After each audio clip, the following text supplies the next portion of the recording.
ಕರ್ತನಲ್ಲಿ ಪ್ರೀತಿ ಅಂತ ಸಹೋದರ ಸಹೋದರಿಯರೇ, ನಿಮ್ಮೆಲ್ಲರಿಗೂ ತಂದೆಯ ದೇವನಾಮದಲ್ಲೂ ನಮ್ಮ ರಕ್ಷಕರು ಒಡೆಯನಾಗಿರಂತ ಯೇಸು ಕ್ರಿಸ್ತ ನಮ್ಮನ್ನೆಲ್ಲ ವಂದನೆಗಳನ್ನು ಸಲ್ಲಿಸುತ್ತಾ ದೇವರನ್ನ ಕರುಣೆ ಕೃಪೆ ಪ್ರೀತಿಗಳಿಂದ ನಾವೆಲ್ಲರೂ ಒಟ್ಟಾಗಿ ಸೇರಿ ಆತನ ವಾಕ್ಯಗಳನ್ನ ಧ್ಯಾನ ಮಾಡೋಕ್ಕೆ ದೇವರು ಕೊಟ್ಟಂತ ಮಹಾಕೃಪೆಗಾಗಿ ದೇವರಿಗೆ ಕೃತಜ್ಞತೆ ಉಳ್ಳವರಾಗನ.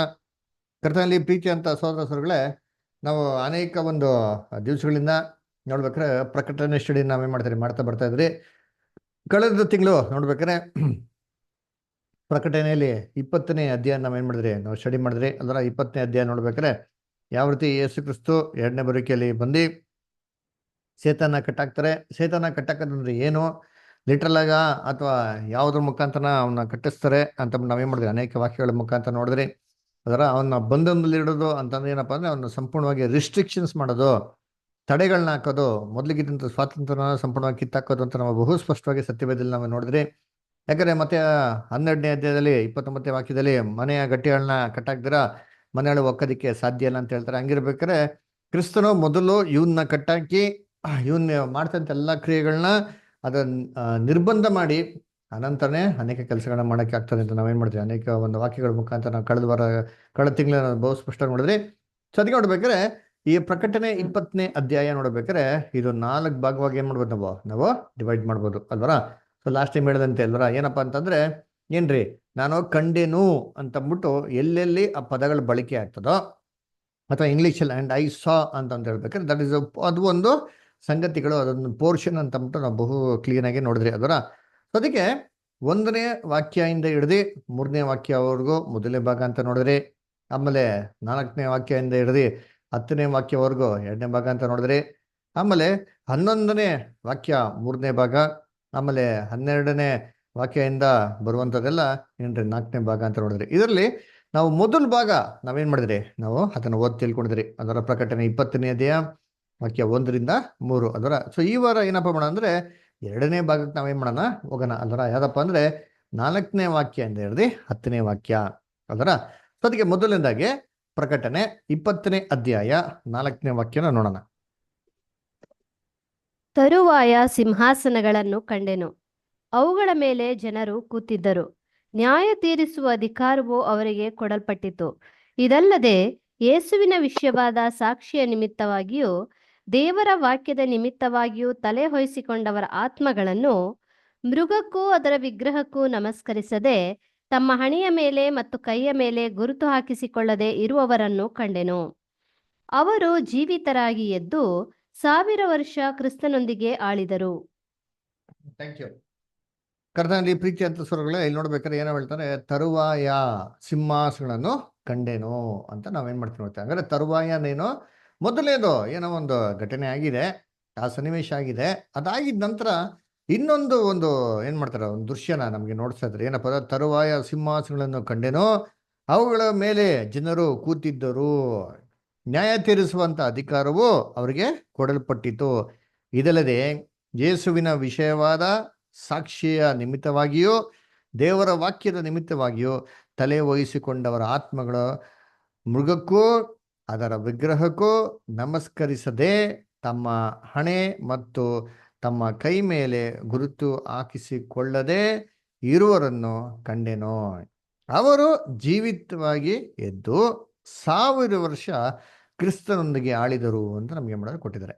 ಅಂದರೆ ಈ ವಾಕ್ಯದಲ್ಲಿ ನಾವೇನಪ್ಪ ಗಮನಿಸ್ಬೇಕು ಅಂತಂದ್ರೆ, ಸಿಂಹಾಸನಗಳು ಕಂಡೇನೋ ಏನು, ಸಿಂಹಾಸನಗಳು ನ್ಯಾಯ ತೀರ್ಪುವಂತ ಅಧಿಕಾರ ಕೊಡಲ್ಪಡ್ತು ಅಂದ್ರೆ ಏನೋ, ನ್ಯಾಯ ತೀರ್ಪನ್ನು ಯಾರು ಕೊಟ್ರೋ ಆ ನ್ಯಾಯ ತೀರ್ಪನ್ನು ಏನೋ. ಆಮೇಲೆ ಇದ್ರಿ ತಲೆ ವಹಿಸಿಕೊಂಡವರ ಆತ್ಮಗಳು, ಇದೇನಿದು ಆತ್ಮಗಳು, ಇದ್ಯಾವ ಆತ್ಮಗಳು, ತಲೆ ವಹಿಸಿಕೊಂಡವ್ರ ಆತ್ಮಗಳು. ಆಮೇಲೆ ಅವರು ಜೀವಿತವಾಗಿದ್ದು ಕ್ರಿಸ್ತನೊಂದಿಗೆ ಏನ್ ಮಾಡುತ್ತೆ 1000 ವರ್ಷ ಆಳ್ವಿಕೆ ಮಾಡೋದಿಲ್ಲ. ಇದೇನಪ್ಪ ಇದು, ಅವರು ಎದ್ದು 1000 ವರ್ಷ ಆಳ್ವಿಕೆ ಮಾಡೋದು ಏನರ್ಥ ನೋಡ್ರ. ಅದಕ್ಕೆ ಇದ್ರ ಬಗ್ಗೆ ನಾವೇನ್ ಮಾಡ್ಬೇಕು, ಸಾಮಾನ್ಯವಾಗಿ ಈ ಒಂದು ವಾಕ್ಯನ ಎಂತಾರೆ ಜನರಲ್ ಆಗಿ ಈ ಸಭೆಗಳಲ್ಲಿ ಅಂದ್ರೆ ಬಾಬಿಲೋನಲ್ಲಿ ಯಾವ ತರ ಅರ್ಥ ಮಾಡ್ಕೊಂತಾರೆ ಅಂತಂದ್ರೆ, ಇದು ಕ್ರಿಸ್ತನ 1000 ವರ್ಷದ ಆಳ್ವಿಕೆ, ಇದು ಆಲ್ರೆಡಿ ಏನಾಗ್ಬಿಡ್ತು, ಮುಗಿದೋಯ್ತು ಅಂತ ಹೇಳ್ತಾರೆ. ಆಲ್ರೆಡಿ ಇದು ನೆರವೇರ್ಬಿಡ್ತು ಅಂತ ಹೇಳ್ತಾರೆ. ಯಾವಾಗಪ್ಪ ನೆರವೇರ್ಬಿಡ್ತು ಅಂತಂದ್ರೆ 799ನೇ ಕ್ರಿಸ್ತ ಶಕದಿಂದ ಹಿಡಿದು 1799 ಕ್ರಿಸ್ತ ಶಕದಲ್ಲಿ ಈ ಒಂದು ಕ್ರಿಸ್ತನ 1000 ವರ್ಷದ ಆಳ್ವಿಕೆ ಏನಾಗೋಯ್ತು, ಮುಗಿದೋಯ್ತು.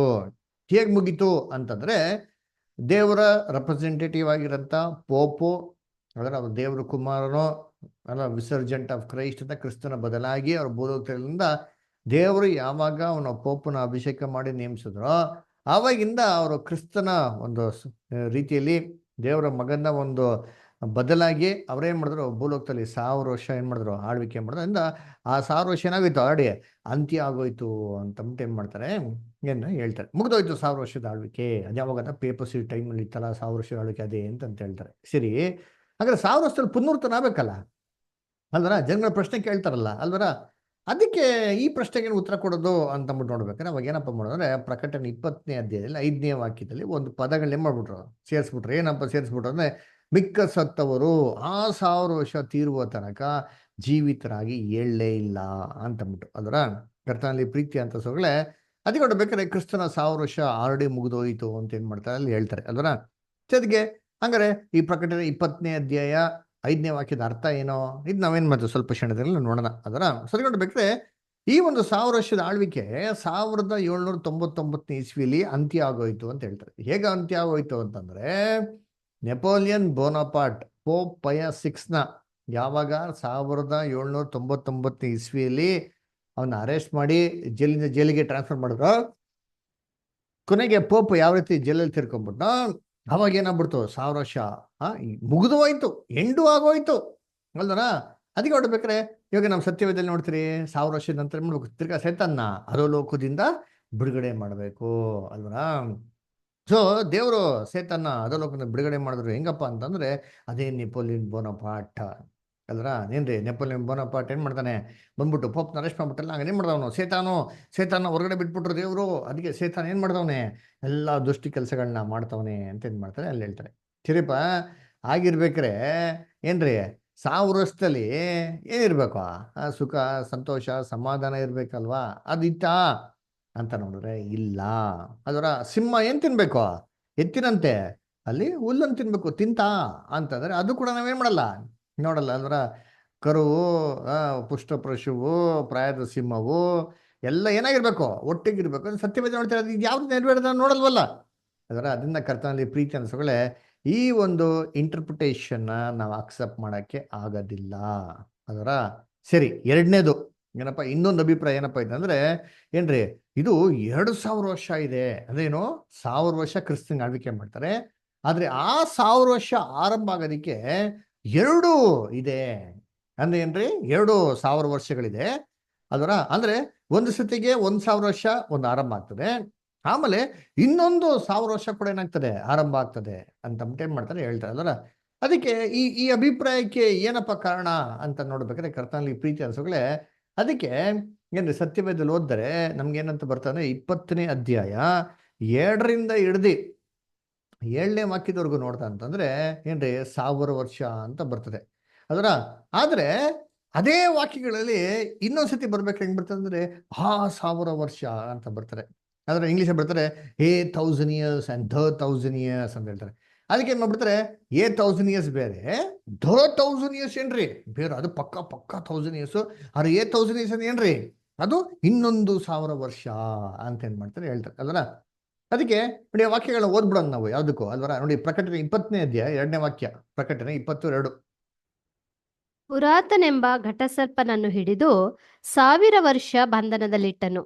ಆ 1000 ವರ್ಷ ತೀರುವ ತನಕ ಸೈತಾನನು ಇನ್ನೂ ಜನಗಳನ್ನು ಮರಳುಗೊಳಿಸದ ಹಾಗೆ ದೇವದೂತನು ಅವನನ್ನು ಅಧೋಲೋಕದಲ್ಲಿ ದೊಬ್ಬಿ ಬಾಗಿಲು ಮುಚ್ಚಿ ಅದಕ್ಕೆ ಮುದ್ರೆ ಹಾಕಿದನು. ನೋಡ್ರ ಏನ್ರಿ ಹಿಡಿದು 1000 ವರ್ಷ ಬಂಧನಲ್ಲಿಟ್ಟನು. ಯಾವುದು 1000 ವರ್ಷ ಏನ್ ಮಾಡದಂತೆ ಅಲ್ಲಿ ಬಂಧನಲ್ಲಿಟ್ಟು ಅಂತ ಹೇಳ್ತಾರೆ ಅಲ್ವರ. ಆದ್ರೆ 3ನೇ ವಾಕ್ಯದಲ್ಲಿ ಏನ್ ನೋಡ್ತೀರಿ, ಅಧೋಲೋಕದಲ್ಲಿ ದೊಬ್ಬಿ ಬಾಗಿಲಿ ಮುಚ್ಚಿ ಮುದ್ರೆ ಹಾಕಿದನು. ಆಮೇಲೆ ಏನ್ ಓದ್ತೀರಿ, ಆ 1000 ವರ್ಷಗಳಾದ ಆ 1000 ವರ್ಷಗಳಾದ ಮೇಲೆ ಅದಕ್ಕೆ ಹೇಳ್ತಾರೆ 1000 ವರ್ಷ ಐತ್ರಿ. ಆದ್ರೆ 3ನೇ ವಾಕ್ಯದಲ್ಲಿ ಬರೋಂಥದ್ದು ಅದು ಆ 1000 ವರ್ಷ.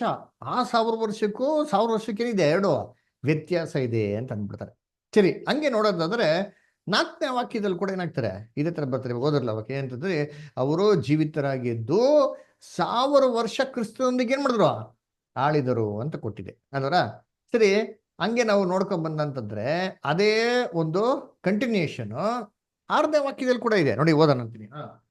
ಮಿಕ್ಕ ಸತ್ತವರು ಆ 1000 ವರ್ಷ ತೀರುವ ತನಕ ಜೀವಿತರಾಗಿ ಏಳಲಿಲ್ಲ. ಇದೇ ಪ್ರಥಮ ಪುನರುತ್ಥಾನವು.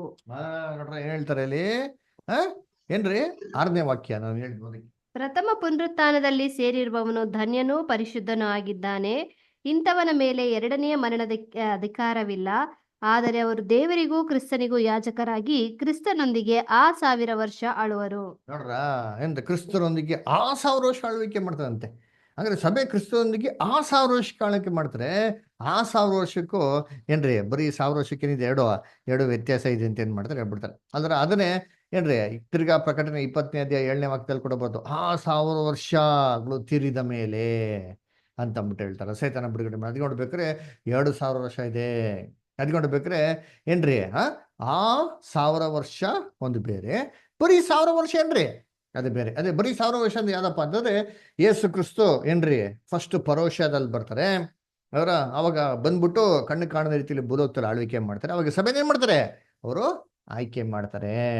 ಇದಾಗಿದ ನಂತರ ಆ 1000 ವರ್ಷ ಏನಾಗಿದೆ ಇದ್ರೆ ಆ 1000 ವರ್ಷದಲ್ಲಿ ಏನಪ್ಪಾ ಆಗ್ತಾರೆ ಅಂತಂದ್ರೆ ಯೇಸು ಕ್ರಿಸ್ತು ಸಭೆನೆಲ್ಲ ಆಯ್ಕೆ ಮಾಡಿದ್ಮೇಲೆ ಸಭೆ ಒಂದಿಗೆ ಏನ್ ಮಾಡ್ತಾರೆ ಅವರು ಆಳ್ವಿಕೆ ಮಾಡ್ತಾರೆ. ಅದು 1000 ವರ್ಷ, ಅದು ಆ 1000 ವರ್ಷ ಅಂತ ಏನ್ ಮಾಡ್ತಾರೆ. ಹಂಗಾರೆ 2000 ವರ್ಷ ಇದೆ. ಕ್ರಿಸ್ತನಿಗೆ 1000 ವರ್ಷ. ಅರೆ ಸಭೆ ಎಲ್ಲ ಪುನರ್ತನ ಆದ್ಮೇಲೆ ಇನ್ನೊಂದು 1000 ವರ್ಷ ಏನಾಗ್ತದೆ ಅಲ್ಲಿ ಬರ್ತದೆ ಅಂತ. ಅಂದ್ರೆ ಕ್ರಿಸ್ತನ 1000 ವರ್ಷ ಆಳ್ವಿಕೆ ಮಾಡ್ತಾ ಇರ್ತಾರೆ. ಆದ್ರೆ ಸಭೆ ಎಲ್ಲ ಪುನರ್ತನ ಆದ್ಮೇಲೆ ಅವಾಗ ಸಭೆ ಒಂದಿಗೆ 1000 ವರ್ಷ ಏನಾಗ್ತದೆ ಅಲ್ಲಿ ಆರಂಭ ಆಗ್ತದೆ ಅಂತ ಅಂದ್ಬಿಟ್ಟು ಅಲ್ವನ. ಸರಿ, ಕರ್ತನಲ್ಲಿ ಪ್ರೀತಿ ಅಂತ ಸೊಗಳೆ ಇದಕ್ಕೆ ಯಾವ ವಾಕ್ಯನ ಪ್ರಯೋಗ ಮಾಡ್ತಾರೆ ಅಂತಂದ್ರೆ ಆ ವಾಕ್ಯಗಳನ್ನ ಓದ್ಬಿಡ ನೋಡಿರ್ತೀನಿ. ಮತ್ತೆ 25:19 ಓದಿ, ಆಮೇಲೆ ಮತ್ತೆ 25:31.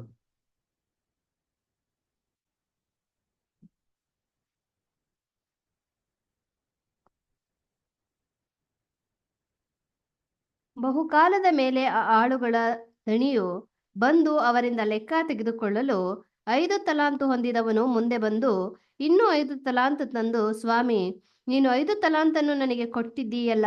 ನೋಡ್ರ ಫಸ್ಟ್ ಏನ್ ಮಾಡ್ತಾರೆ 5 ತಲಾಂತನ ಬಗ್ಗೆ ಏನ್ ಮಾಡ್ತಾ ಹೇಳ್ತಾರೆ. ಫಸ್ಟ್ ಬಂದಿದ ತಕ್ಷಣ ಅವ್ರು ಏನ್ ಮಾಡ್ತಾರೆ, ಯಜಮಾನ ತಲಾಂತನ ಕೊಟ್ಟವ್ರ ಲೆಕ್ಕ ಇಸ್ಕೊತಾರೆ. ಸೊ ಇದೇನಂದ್ರೆ ಬದುಕಿಯಲ್ಲಿ ಬಂದಿದ ತಕ್ಷಣ ಸಭೆಗೆ ಏನ್ ಮಾಡೋದು ಫಸ್ಟ್ ಲೆಕ್ಕ ಇಸ್ಕೊಳೋದು ಅದರ. ಇವಾಗ 31ನೇ ವಾಕ್ಯ ಓದ ನೋಡ್ರಿ ಇಂತೀನಿ. ಇದಲ್ಲದೆ ಮನುಷ್ಯ ಕುಮಾರನು ತನ್ನ ಮಹಿಮೆಯಿಂದ ಎಲ್ಲಾ ದೇವದೂತರೊಂದಿಗೆ ಕೂಡಿ ಬರುವಾಗ ತನ್ನ ಮಹಿಮೆಯ ಸಿಂಹಾಸನದಲ್ಲಿ ಕೂತುಕೊಳ್ಳುವನು. ನೋಡ್ರ ಮಹಿಮೆಯ ಏನ್ರಿ ತಿರುಗಿ ಅವರು ದೇವದೂತರ ಸಂಗಡ ಬರ್ಬೇಕಾದ್ರೆ ಆವಾಗ ಮಹಿಮೆ ಸಿಂಹಾಸನ ಮೇಲೆ ಯಾರು ಕೂತ್ಕೊಂತಾರಂತೆ, ಕ್ರಿಸ್ತನ ಕೂತ್ಕೊಂತಾರೆ ಅಂತ ಹೇಳ್ತಾರೆ. ಅಲ್ರ ಕರ್ತನಲ್ಲಿ ಪ್ರೀತಿ ಅಂತ ಸೊರಸಗಳೇ ಅದಕ್ಕೆ ಏನ್ ಹೇಳ್ತಾರೆ. ಸೊ ಕ್ರಿಸ್ತನು ಮಹಿಮೆ ಸಿಂಹಾಸನ ಮೇಲೆ ಕೂತ್ಕೊಳ್ಳೋದು ಯಾವಾಗ ದೇವದೂತರ ಸಂಗಡ ಬರ್ಬೇಕಾದ್ರೆ, ಯಾರೋ 1,44,000 ಜೊತೆಗೆ ಅವ್ರು ಬರ್ಬೇಕಾದ್ರೆ ಮಹಿಮೆಯ ಸಿಂಹಾಸನ ಕೂತ್ಕೊಂಡ್ಬೇಕಾದ್ರೆ ಅವಾಗ ಏನ್ ಮಾಡೋದು, ರಾಜ್ಯಾಧಿಕಾರ ನಡೆಸೋದು ಅಂತ ಏನ್ ಮಾಡ್ತಾರೆ ಅಭಿಪ್ರಾಯ. ಸರಿಯಪ್ಪ ಅದರ ಅವಾಗ ಅದು ಏನ್ರಿ ಅದು ಆ 1000 ವರ್ಷ. ಅರೆ ಯೇಸು ಕ್ರಿಸ್ತ ಎಡೆ ಬರಿಕೆ ಬಂದ ತಕ್ಷಣ ಅದೊಂದು ಶುರು ಆಗ್ತಾ ಗೊತ್ತಾ, ಅದೇನ್ರಿ ಅದು ಒಂದು 1000 ವರ್ಷ. ಸೊ ಅದು ನೋಡ್ಬೇಕಾದ್ರೆ ಎರಡು ಏನಿದೆ ಇದೆ ಅಂತಂದ್ಬಿಟ್ಟು ಹೇಳ್ತಾರೆ. ಅದರ ಕರ್ತನಲ್ಲಿ ಪ್ರೀತಿ ಅಂತ ಸೌರಸರುಗಳೇ. ಹಂಗಾರೆ ಇಲ್ಲಿ ಏನಾಗ್ಬಿಡ್ತು ಅಂತಂದ್ರೆ ಯೇಸು ಕ್ರಿಸ್ತನ 2ನೇ ಬರುವಿಕೆ ಅಲ್ಲದೆ 3ನೇ ಬರುವಿಕೆ ಆಗೋಯ್ತು. 2ನೇ ಬರುವಿಕೆಯಲ್ಲಿ ಬಂದು ಸಭೆ ಏನ್ ಮಾಡ್ತಾರೆ, ಸೆಲೆಕ್ಷನ್ ಮಾಡ್ತಾರೆ. ಸಭೆ ಎಲ್ಲ ಸೆಲೆಕ್ಷನ್ ಆದ್ಮೇಲೆ 3ನೇ ಬರುವಿಕೆಯಲ್ಲಿ ಬಂದ್ಬಿಟ್ಟು ತನ್ನ ಮಹಿಮೆ ಸಿಂಹಾಸನ ಏನ್ ಮಾಡ್ತಾರಂತ ಅವ್ರು ಕೂತ್ಕೊಂತಾರಂತೆ. ಅದರ ಕರ್ತನಲ್ಲಿ ಪ್ರೀತಿ ಅಂತ ಸೊಗಳೆ 3ನೇ ಬರುವಿಕೆ ಆಯ್ತಾ, ಇರೋದು 2ನೇ ಬರುವಿಕೆ. ಅದರ 3ನೇ ಬರುವಿಕೆ ಯಾವುದೂ ಇಲ್ಲ ರೀ. ನಾವೇ ಮಾಡೋಕ್ಕೂ ಈ ಪದಗಳನ್ನ ಸ್ವಲ್ಪ ಕ್ಲೀನಾಗಿ ಏನ್ ಮಾಡ್ಕೋ ಅರ್ಥ ಮಾಡ್ಕೊಬೇಕು.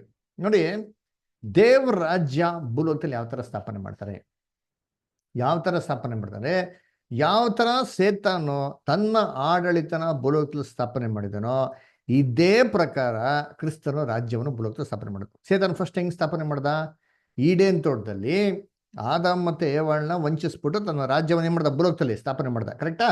ಸರಿ, ಅದನ್ನ ಸ್ಥಾಪನೆ ಮಾಡ್ಬೇಕಾರೆ ಅವನು ಹೆಂಗ್ ಸ್ಥಾಪನೆ ಮಾಡ್ದ ಏನ್ರಿ, ಮೊದಲನೇ ಭೂಲೋಕದಲ್ಲೇ ಸ್ಥಾಪನೆ ಮಾಡ್ಬಿಟ್ನಾ ಅಂತಂದ್ರೆ ಇಲ್ಲ ರೀ. ಮೊದಲು ಅವನ ಆಡಳಿತನ ಅವನ್ನೆಲ್ಲಪ್ಪ ಸ್ಥಾಪನೆ ಮಾಡಿದಂದ್ರೆ ಕಣ್ಣಕ್ಕೆ ಕಾಣದಂತ ರೀತಿಯಲ್ಲಿ ಈ ಭೂಮಿಯ ವಾಯುಮಂಡಲ ಏನ್ ಮಾಡ್ದ ಅವನು ಏನ್ರಿ, ತನ್ನ ರಾಜ್ಯವನ್ನು ಸ್ಥಾಪನೆ ಮಾಡ್ದ. ಅಲ್ದರ ಅದು ನೋಡ್ಬೇಕಾರೆ ಫಸ್ಟ್ ಏನ್ ಮಾಡ್ತಾನೆ, ಅಲ್ಲಿ ದೇವ್ರ ವಿರುದ್ಧವಾಗಿ ಏನ್ ಮಾಡ್ತಾನೆ, ಅವನು ದ್ರೋಹ ಮಾಡ್ತಾನೆ, ದೇವ್ರ ವಿರುದ್ಧವಾಗಿ ಏನ್ ಮಾಡ್ತಾನೆ, ನಡ್ಕೊಂತಾನೆ ಅಲ್ವರ. ಆಮೇಲೆ ಅಲ್ಲಿಂದಾನೇ ಆಕಾಶ ಮಂಡಲದಾನೆ ಕಣ್ಣು ಕಾಣದ ರೀತಿಯಲ್ಲೇ ಭೂಲೋಕದಲ್ಲಿ ಮನುಷ್ಯನ ಏನ್ ಮಾಡ್ತಾನೆ, ಅವನು ವಂಚನೆಗೆ ಏನ್ ಮಾಡ್ತಾನೆ, ಅವನು ಈಡ್ ಮಾಡ್ತಾನೆ ಅಲ್ವರ. ಅದ ಇಮ್ಮ ಏನ್ ಮಾಡ್ತಾನೆ, ಅದರ ಬಿದ್ದೋಗಿದ್ದು ದೂತ್ರನ್ನ ಏನ್ ಮಾಡ್ತಾನೆ, ಅವನು ಸೇರಿಸ್ಕೊಂತಾನೆ ಅದರ. ಸೊ ಮೊದಲು ಅವನು ತನ್ನ ರಾಜ್ಯವನ್ನು ಸ್ಥಾಪನೆ ಮಾಡಿದ ಎಲ್ಲಿಪ್ಪ ಅಂತಂದ್ರೆ ಕಣ್ಣಿಗೆ ಕಾಣದಿರೋಂಥ ರೀತಿಯಲ್ಲಿ ಭೂಮಿಯ ವಾಯುಮಂಡಲ ಮಾಡ್ತಾನೆ, ರಾಜ್ಯವನ್ನು ಸ್ಥಾಪನೆ ಮಾಡ್ತಾನೆ.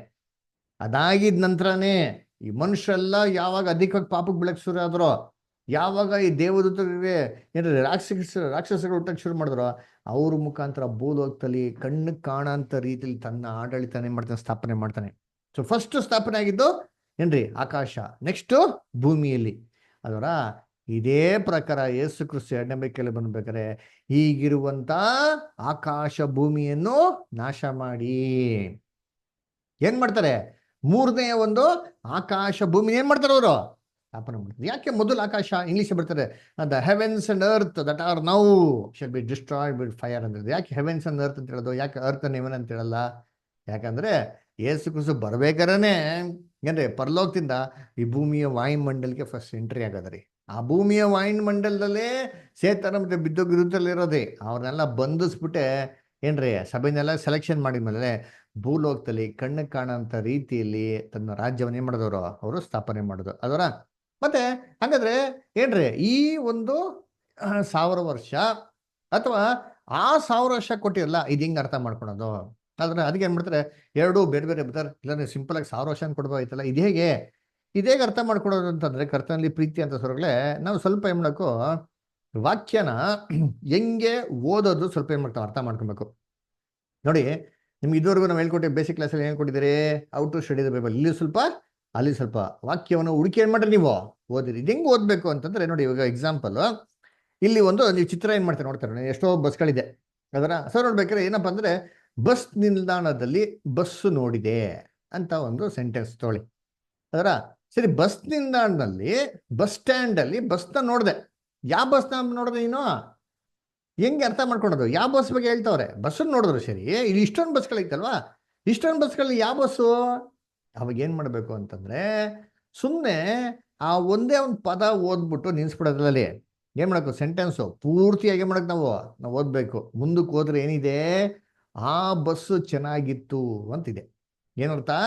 ಬಸ್ ಸ್ಟ್ಯಾಂಡ್ ಅಲ್ಲಿ ನಾನೊಂದು ಬಸ್ ನೋಡಿದೆ, ಆ ಬಸ್ ಏನಾಗಿತ್ತು, ಚೆನ್ನಾಗಿತ್ತು ಅನ್ನೋ ಏನರ್ಥ? ಇಲ್ಲಿ ಎಲ್ಲಾ ಬಸ್ ಬಗ್ಗೆ ಏನ್ ಮಾಡ್ತಾ ಇಲ್ಲ, ಇಲ್ಲಿ ಮಾತಾಡ್ತಾ ಇಲ್ಲ. ಯಾವ ಬಸ್ ಪರ್ಟಿಕ್ಯುಲರ್ ಆಗಿ ನೋಡಿದ್ರು ಆ ಪರ್ಟಿಕ್ಯುಲರ್ ಬಸ್ ಬಗ್ಗೆನೇ ಏನ್ ಮಾಡ್ತಾ ಇರೋದು, ಇಲ್ಲಿ ಮಾತಾಡ್ತಾ ಇರೋದು ಅಲ್ವರ? ಅದಕ್ಕೆ ನೋಡ್ಬೇಕ್ರೆ ಬಸ್ ಅನ್ನು ನೋಡಿದೆ, ಆ ಬಸ್ಸು ಚೆನ್ನಾಗಿತ್ತು ಅನ್ನೋ ಏನ್ ಮೀನಿಂಗು? ಒಂದೇ ಬಸ್ ಬಗ್ಗೆನೇ ಮಾತಾಡ್ತಾ ಇರೋದು. ನಾನು ಏನ್ ಬಸ್ ನೋಡಿದ್ನೋ ಆ ಬಸ್ ಹೆಂಗಿದೆ, ತುಂಬಾ ಚೆನ್ನಾಗಿದೆಯಪ್ಪ, ಹಲವಾರು ಬಸ್ಗಳು ಇರ್ಬೋದು, ಆದ್ರೆ ನಾನು ನೋಡಿರೋದು ಪರ್ಟಿಕ್ಯುಲರ್ ಆಗಿರೋಂಥ ಒಂದು ಬಸ್ಸು, ಆ ಬಸ್ ಎಷ್ಟು ಚೆನ್ನಾಗಿದೆ, ತುಂಬಾ ಚೆನ್ನಾಗಿದೆ ಅಂತ. ಇದೇ ಅರ್ಥದಲ್ಲಿ ನಮ್ಮ ಒಂದು ಸತ್ಯವೇದದಲ್ಲಿ ಏನ್ರಿ ಯೋಹಾನ ಅವರು ಪ್ರಕಟಣೆ ಪುಸ್ತಕದಲ್ಲಿ ಬರೆದಿರೋದ್ರಿ. ಅದಕ್ಕೆ ನೋಡ್ಬೇಕಾದ್ರೆ ಬರಿಬೇಕಾದ್ರೆ ಹೆಂಗ್ ಬರ್ದಿದ್ದಾರೆ, ಒಂದೇ 1000 ವರ್ಷದ ಬಗ್ಗೆನೇ ಮಾತಾಡ್ತಾ ಇರೋದು. ಅವ್ರು ಹೇಳ್ಬೇಕಾರೆ ಹೇಳ್ತಾರೆ ಅಂತಂದ್ರೆ ಆ ವಾಕ್ಯಗಳನ್ನ ಕ್ಲೀನಾಗಿ ಒಂದೊಂದೇ ಓದ್ಕೊಂಡ್ರೆ ನಮಗೆ ಬಹು ಸ್ಪಷ್ಟವಾಗಿ ಗೊತ್ತಾಗ್ತಾರೆ. ನೋಡ್ರಿ ಇದ್ದೀನಿ, ಫಸ್ಟ್ ಪ್ರಕಟಣೆ 20ನೇ ಅಧ್ಯಾಯ 2ನೇ ವಾಕ್ಯದ ಓದ್ಬೇಕಾದ್ರೆ ಏನ್ ಬರ್ತದೆ, ಅವನು ಪಿಶಾಚನು ಸೈತಾನನು ಆಗಿರುವ ಪುರಾತನ ಸರ್ಪವೆಂಬ ಘಟ ಸರ್ಪವನ್ನು ಹಿಡಿದು 1000 ವರ್ಷ ಬಂಧನದಲ್ಲಿ ಇಟ್ಟನು. ಏನ್ರಿ 1000 ವರ್ಷ ಮಾಡುತ್ತೆ ಬಂಧನದಲ್ಲಿ ಇಟ್ಟನು ಅಂತ ಹೇಳ್ತಾರೆ. ನೆಕ್ಸ್ಟ್ 3ನೇ ವಾಕ್ಯನ ಹೇಳ್ತಾರೆ, ಆ 1000 ವರ್ಷ ತೀರುವ ತನಕ. ಅಲ್ರ ಏನ್ರಿ, ಯಾವ 1000 ವರ್ಷದ ಬಗ್ಗೆ ಮಾತಾಡ್ತಾ ಇದ್ದೀನಪ್ಪ, ಯಾವ 1000 ವರ್ಷದ ಬಗ್ಗೆ ಅವ್ರು ಮಾತಾಡ್ತಾ ಇದ್ದಾರೆ ಅಪೊಸ್ತಲ ಯೋಹಾನ? 2ನೇ ವಾಕ್ಯದಲ್ಲಿ ಹೇಳೋದಲ್ಲ, 1000 ವರ್ಷ, ಆ 1000 ವರ್ಷದ ಬಗ್ಗೆನೇ ಮಾತಾಡ್ತಾ ಇದ್ದೀರಿ ಅಂತ ಸ್ಟ್ರೆಸ್ ಮಾಡೋದಿಕ್ಕೆ 3ನೇ ವಾಕ್ಯದಲ್ಲಿ ಕ್ಲೀನ್ ಆಗಿ ಆ 1000 ವರ್ಷ ಅಂತ ಪದ ಆಡ್ ಮಾಡ್ತಾ ಇದ್ದಾರೆ. ಅದರ ಯಾವುದೋ ಬೇರೆ 1000 ವರ್ಷದ ಬಗ್ಗೆ ಮಾತಾಡ್ತಾ ಇಲ್ಲಪ್ಪ, ನಾನು ಆಲ್ರೆಡಿ ಯಾವ 1000 ವರ್ಷದ ಬಗ್ಗೆ ಮಾತಾಡಿದ್ನೋ ಅದೇ 1000 ವರ್ಷದ ಬಗ್ಗೆ ಮಾತಾಡ್ತಾ ಇರೋದು. ಅದು ಹೇಳೋದು ಏನ್ರಿ, the 1000 years, say 1000 years, I'm speaking of the same 1000 years, I'm not speaking of the some other different 1000 years. ಅದಕ್ಕೆ ಆ 1000 ವರ್ಷ ತೀರುವ ತನಕ ಸೈತಾನನು ಇನ್ನು ಜನಗಳನ್ನು ಮಳುಗೊಳಿಸದ ಹಾಗೆ ದೇವದೂತನು ಅವನನ್ನು ಅಧೋಲೋಕದಲ್ಲಿ ದೊಬ್ಬಿ ಬಾಗಿಲು ಮುಚ್ಚಿ ಅದಕ್ಕೆ ಮುದ್ರೆ ಹಾಕಿದನು. ಆ 1000 ವರ್ಷದ 1000 ವರ್ಷಗಳ ಆದ ಮೇಲೆ, ಯಾವ 1000 ವರ್ಷ? ಅದೇ 1000 ವರ್ಷ ನಾ ಏನ್ ಮಾಡ್ತೀನೋ ಅದೇ 1000 ವರ್ಷಗಳಾದ ಮೇಲೆ ಅವನಿಗೆ ಸ್ವಲ್ಪ ಕಡೆ ಏನಾಗಬೇಕು, ಬಿಡುಗಡೆ ಆಗಬೇಕು. ನೋಡಿ ಎಷ್ಟು ಕ್ಲೀನ್ ಆಗಿದೆ ಅರ್ಥ. ಬೇರೆ ಯಾವುದೋ 1000 ವರ್ಷದ ಬಗ್ಗೆ ಮಾತಾಡಲ್ಲ, ಅದೇ 1000 ವರ್ಷದ ಬಗ್ಗೆ ಮಾತಾಡ್ತಾರೆ. ಹಂಗಾರೆ ಒಂದೇ 1000 ವರ್ಷ ಇರದ್ರಿ ಅಲ್ರ. ಅದಕ್ಕೆ ಪ್ರಕಟಣೆ 20ನೇ ಅಧ್ಯಾಯ 4ನೇ ವಾಕ್ಯದಲ್ಲಿ ಕೊಡ್ಬೇಕಾದ್ರೆ ಹೇಳ್ತಾರಲ್ಲಿ ಕೊನೆಯಲ್ಲಿ ಅವರು ಜೀವಿತರಾಗಿ ಎದ್ದು 1000 ವರ್ಷ ಕ್ರಿಸ್ತನೊಂದಿಗೆ ಆಳ್ವಿಕೆ ಮಾಡಿದ್ರು. ಯಾವ 1000 ವರ್ಷ ಆಳ್ವಿಕೆ ಮಾಡಿದ್ರು? 6ನೇ ವಾಕ್ಯದಲ್ಲಿ ಹೋದ್ರೆ ಬಹು ಸ್ಪಷ್ಟವಾಗಿ ಕೊಟ್ಟಿದ್ದಾರೆ. ಏನಪ್ಪಾ ಅಂದ್ರೆ, ಪ್ರಥಮ ಪುನರುತ್ಥಾನದಲ್ಲಿ ಸೇರಿರೋರು ಧನ್ಯರು, ಪರಿಶುದ್ಧನು ಆಗಿದ್ದಾನೆ, ಇಂಥವ್ರ ಮೇಲೆ 2ನೇ ಮರಣಕ್ಕೆ ಅಧಿಕಾರವಿಲ್ಲ. ಆದರೆ ಅವರು ದೇವರಿಗೂ ಕ್ರಿಸ್ತನಿಗೂ ಯಾಜಕರಾಗಿ ಕ್ರಿಸ್ತನೊಂದಿಗೆ ಆ 1000 ವರ್ಷ ಏನ್ ಮಾಡಿದ್ರು? ಆಳಿದರು. ಯಾವ 1000 ವರ್ಷ? ಆಲ್ರೆಡಿ ಹೇಳಿದೆಯಲ್ಲ, 1000 ವರ್ಷ ಆಡಿ ಸೇತನ ಕಟ್ಟಕ್ಕಿಲ್ಲ. 1000 ವರ್ಷ ಆಲ್ರೆಡಿ ಸಭೆ ಪುನರ್ತನಾಗಿ ಆ 1000 ವರ್ಷ ಆಳ್ವಿಕೆ ಮಾಡೋದಲ್ಲ, ಅದೇ 1000 ವರ್ಷದ ಬಗ್ಗೆ ಮಾತಾಡ್ತಾ ಇರೋದು. ಅದರ ಬೇರೆ ಯಾವ 1000 ವರ್ಷನೂ ಅಲ್ಲ ರೀ. ಅದಕ್ಕೆ 20ನೇ ಅಧ್ಯಾಯ 7ನೇ ವಾಕ್ಯದ ಕೂಡ ಬಹು ಸ್ಪಷ್ಟವಾಗಿ ಹೇಳೋದು, ಆ 1000 ವರ್ಷಗಳು ತೀರಿದ ಮೇಲೆ ಚೇತನನಿಗೆ ಸೆರೆಯಿಂದ ಏನಾಗಬೇಕು? ಬಿಡುಗಡೆ ಆಗ್ಬೇಕು. ಯಾವ 1000 ವರ್ಷ? ಅದೇ 1000 ವರ್ಷ ಆಲ್ರೆಡಿ ಮಾತಾಡಿದ್ನಲ್ಲ, ಚೇತನ ಕಟ್ಟಾಕ್ಬೇಕು ಅಂದ್ರೆ 1000 ವರ್ಷ, ಅದೇ 1000 ವರ್ಷ ಸಭೆ ಪುನರ್ತನ ಆಗ್ಬೇಕು ಅಂದ್ರೆ ಅದೇ 1000 ವರ್ಷ ಸಭೆ ಕ್ರಿಸ್ತನಿಗೆ ಆಳ್ವಿಕೆ ಮಾಡೋದಲ್ಲ, ಅದೇ 1000 ವರ್ಷ ತೀರಿದ ಮೇಲೆ ಕ್ರಿಸ್ತನ್ಗೆ ಏನ್ರಿ ಮಾಡ್ಬೇಕಲ್ಲಿ? ಚೇತನ್ಗೆ ಏನ್ ಮಾಡ್ಬೇಕು? ಬಿಡುಗಡೆ ಮಾಡಬೇಕು ಅಂತ ಹೇಳ್ತಾರೆ ಅಲ್ವರ. ಕರ್ತನಲ್ಲಿ ಪ್ರೀತಿ ಅಂತ ಸ್ವರಗಳೇ ಬಹು ಸ್ಪಷ್ಟವಾಗಿ ಗೊತ್ತಾಗ್ತಾರೆ. ಏನ್ರಿ, ಕ್ರಿಸ್ತನ್ಗೆ ಒಂದು 1000 ವರ್ಷ, ಸಭೆಗೆ ಒಂದು 1000 ವರ್ಷ ಅಂತ ಯಾವುದೂ ಇಲ್ಲ ರೀ. ಅದರ ಇರೋದು 1000 ವರ್ಷ ಬರೀ ಕ್ರಿಸ್ತನ್ಗೆ ರೀ. ಆ ಕ್ರಿಸ್ತನಾಗೆ ಕೊಟ್ಟಂತ 1000 ವರ್ಷದಲ್ಲಿ ಸಭೆ ಏನ್ ಮಾಡ್ತಾರೆ? ಪಾಲ್ಗೊಡ್ತಾರೆ ಹೊರತು ಸಭೆಗೆ ಎಕ್ಸ್ಟ್ರಾರ್ಡಿನರಿಯಾಗಿ ಸಪ್ರೇಟ್ ಆಗಿ 1000 ವರ್ಷ ಕೊಡಲಿ ಅಲ್ವರ. ಹೇಗೆ ಹೇಗೆ ಅಂದ್ರೆ, ನಮಗೆ ಏನಂತ ಕೊಡ್ತೀನಿ ಅಂತ ಹೇಳಿದರೆ, ಕ್ರಿಸ್ತನ ಪಕ್ಕದಲ್ಲಿ ಕೂತ್ಕೊಂಡಕ್ಕೆ ಏನ್ ಮಾಡ್ತೀನಿ ಅಂತ ಹೇಳಿದ್ರೆ ಅವಕಾಶನ ಕೊಡ್ತೀನಿ ಅಂತ ಹೇಳಿದ್ದಾರೆ ಅಲ್ವರ. ಯಾವಾಗ ಕೊಡ್ತಾರೆ, ಹೇಗೆ ಕೊಡ್ತಾರೆ ನೋಡಿ, ಓದೋಣ. ಪ್ರಕಟಣೆ 3ನೇ ಅಧ್ಯಾಯ 21ನೇ ವಾಕ್ಯ ಓದ್ರಿ ಯಾರಾದ್ರ. ರೆವಲ್ಯೂಷನ್ 3:21 ನೋಡ್ರಿ ಯಾರಾದ್ರ. ನಾನು ಜಯವಂದಿ ನನ್ನ ತಂದೆಯೊಡನೆ ಸಿಂಹಾಸನದಲ್ಲಿ ಕೂತ್ಕೊಂಡೆನು, ಹಾಗೆಯೇ ಜಯಬಂಧುವನನ್ನು ನನ್ನೊಡನೆ ಸಿಂಹಾಸನದಲ್ಲಿ ಕೂತ್ಕೊಳ್ಳುವಂತೆ ಮಾಡುವೆನು. ನೋಡ್ರ, ಹಾಗೆಯೇ ಏನೇನರ್ಥ ಅಂದ್ರ, ಯಾವ ಪ್ರಕಾರ ಅವ್ರು ಜಯಿಸಿದ್ರು ಅದೇ ತರ ಏನ್ರಿ? ಅದೇ ಏನರ್ಥ? ಸಂತೋಷವಾಗಿ ಖುಷಿಯಾಗಿ ವಾಲೆಂಟ್ರಿಗೆ ಮಾಡ್ಬೇಕು, ಕ್ರಿಸ್ತನ್ ತರಾನೇ ಅವ್ರು ಮಾತ್ರ ಏನ್ರಿ ಕೂತ್ಕೊಳಕ್ ಅವಕಾಶ ಕೊಡೋದು ಅಲ್ರ.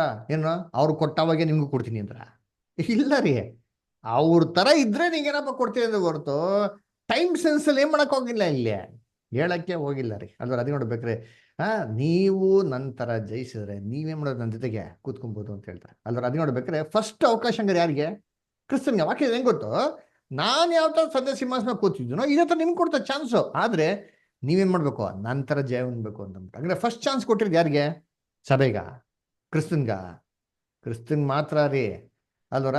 ಆಮೇಲೆ ಅವ್ರು ಕೂತ್ಕೊಂಡಿದ್ಮೇಲೆ ನಮಗೇನ್ ಮಾಡೋದು? ಅವಕಾಶ ಕೊಡೋದು. ಯಾವಾಗ ಕೊಡ್ತಾರೆ? ನಾವು ಯಾವಾಗ ನಂಬಿಕಸ್ಥರಾಗಿದ್ದೀವಿ, ಓಟವನ್ನು ಮುಗಿಸ್ತೀನಿ ಅವಾಗ ನಮಗೆ ಕೊಡೋದ್ರಿ ಅಲ್ವರ. ಹಂಗಾರೆ ಏನು? ಕ್ರಿಸ್ತನ್ಗೆ ಫಸ್ಟೇ ಕೊಟ್ಬಿಟ್ಟಿರ್ತಾರ್ರಿ. ನಮಗೆ ಕಾಲ ಕಾಲ ಕಾಲ ಕಾಲ ಬಂದವಾಗ, ನಮ್ಮ ಸಮಯ ಬಂದವಾಗ, ನಮಗೆ ಪುರಸ್ಕಾರ ಇಸ್ಕೊಂಡಂತ ಸಮಯ ಬಂದಾಗ ನಮಗೆ ಏನ್ ಮಾಡ್ತಾರೆ? ಅವಕಾಶನ ಕೊಡ್ತಾರೆ ಅಲ್ವರ. ಹಂಗಂತ ಅಂದ್ಬಿಟ್ಟು ನಮ್ಗೆಲ್ಲಾರ್ಗೂ ಕೊಡೋ ತನಕ ಕ್ರಿಸ್ತನ್ ವೇಟ್ ಮಾಡ್ಕೊಂಡೇ ಕೂತಿರ್ತಾರ? ಯೋಚನೆ ಮಾಡ್ರಿ ಅಂತೀನಿ. ಹಂಗಾರೆ ಏನಕ್ಕೆ ಕೇಳ್ಬೇಕು? ಏನ್ರಿ, ನಾನು ತಂದೆಯ ಸಿಂಹಾಸನ ಕೂತ್ಕೊಂಡಂತೆ ಅಂತ ಯಾಕೆ ಕೇಳ್ಬೇಕು? ಹಾಗಾದ್ರೆ ನಾನು ಕೂತ್ಕೊಂಡಿಲ್ಲಪ್ಪ, ನಿಮ್ಗೆಲ್ಲ ವೆಯ್ಟ್ ಮಾಡ್ತಾ ಇದ್ದೀನಿ, ನೀವೆಲ್ಲ ದಯವಿಟ್ಟು ಜಲ್ದಿ ಬನ್ರಿ, ಎಲ್ಲ ಒಟ್ಟಿಗೆ ಕೂತ್ಕೊಂಡು ಅಂತ ಹೇಳ್ಬೇಕಲ್ಲ ಯೇಸು ಕ್ರಿಸ್ತ. ಹಂಗಂದ್ರ ಹಿಂಗೆಲ್ಲ ಇಲ್ಲ ರೀ ಕರ್ತನಲ್ಲಿ ಪ್ರೀತಿ ಅಂತ ಸೊರಸಗಳೇ ಅದರ. ಅದಕ್ಕೆ ವಾಕ್ಯನ ಬಹು ಸ್ಪಷ್ಟವಾಗಿ ಅರ್ಥ ಮಾಡ್ಕೊಬೇಕು ನೋಡಿ. ಇನ್ನೊಂದು ವಾಕ್ಯ ಇದೆ ಕೂಡ, ಓದೋಣ. ಎಲ್ಲಪ್ಪ ಅಂದ್ರೆ ಲೂಕ 22:29 ಓದ್ರಿ. ಲೂಕ್ 22:29 ಓದ್ರಿ.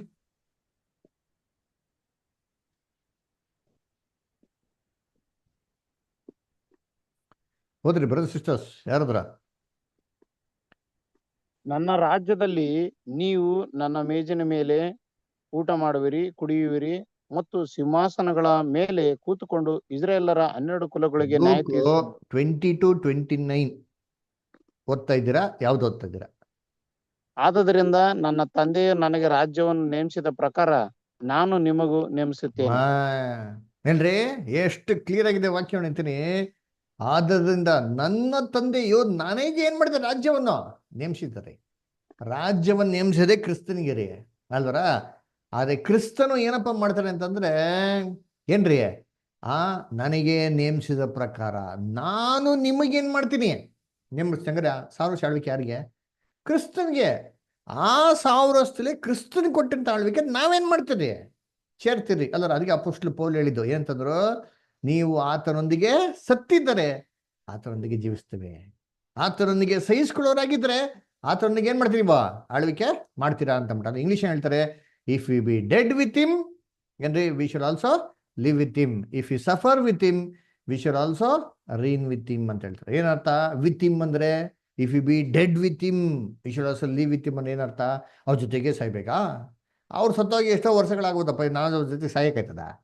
ಏನ್ ಜೊತೆಗೆ ಸಾಯ್ಬೇಕು ಅನ್ನೋ ಅರ್ಥ ಏನೋ? ಏನ್ ಅರ್ಥ ನೀವ್ ಹೇಳ್ರಿ? ಅವ್ರ ಜೊತೆಗೆ ಸಾಯ್ಬೇಕು, ಅವ್ರ ಜೊತೆಗೆ ಹಿಂಸೆಗಳು ಅನುಭವಿಸ್ಬೇಕನ್ನ ಏನ್ ಅರ್ಥ? ಅವ್ರು ಇದಾರೆ ಇವಾಗ? ಹೇಳ್ರಿ ಏನ್ ಅರ್ಥ? ಅವ್ರು ಹೆಂಗ ಈ ಭೂಮಿ ಮೇಲೆ ಮಾದರಿಯಾಗಿ ಬದುಕಿದ್ರ ಆತರ ಇರ್ಬೇಕಂತ. Very good. ಅವ್ರ ಪ್ರಕಾರನೇ ನಾವಿರ್ಬೇಕು, ಅವ್ರ ತರನೇ ನಾವಿರ್ಬೇಕು ಅಂತ ಅಂದ್ಬಿಟ್ರು ಅಲ್ವರ. ಅವ್ರು ಹೆಂಗಿದ್ರು ಎಕ್ಸಾಕ್ಟ್ ಆಗಿ ಡಿಟ್ಟೋ ಕಾಪಿ ಹೊಡೆದಿ ಅವ್ರು ಹೆಂಗೆ 3.5 ವರ್ಷದ ಅಷ್ಟೇ ನೀವು 3 ವರ್ಷಕ್ಕೆ ಮಾತ್ರ ನಂಬಿಕೆ ಇದ್ಬಿಡ್ರಿ ಅಂತಂದ್ರ. ಇಲ್ಲಿ ಟೈಮ್ ಸೆನ್ಸ್ ಬಗ್ಗೆನೇ ಮಾತಾಡ್ತಲ್ಲ. ಕರ್ತನಲ್ಲಿ ಪ್ರೀತಿ ಹೆಂಗೆ ಕ್ರಿಸ್ತನ ಮರಣದವರೆಗೂ ದೇವ್ರಿಗೆ ನಂಬಿಕಸ್ಥರಾಗಿದ್ರು ಆ ಪ್ರಕಾರ ನೀವು ನಂಬಿಕಸ್ಥರಾಗಿರಿ. ಆ ಪ್ರಕಾರ ನಂಬಿಕಸ್ಥರಾಗಿದ್ರೆ ಹೆಂಗೆ ಕ್ರಿಸ್ತನ್ಗೆ ಸಿಂಹಾಸನ ಕೂತ್ಕೊಳ್ಳೋಕೆ ಅವಕಾಶ ಕೊಟ್ಟಿದ್ರು ಅಂತ ನಿಮಗೆ ಕೊಡ್ತಾನೆ.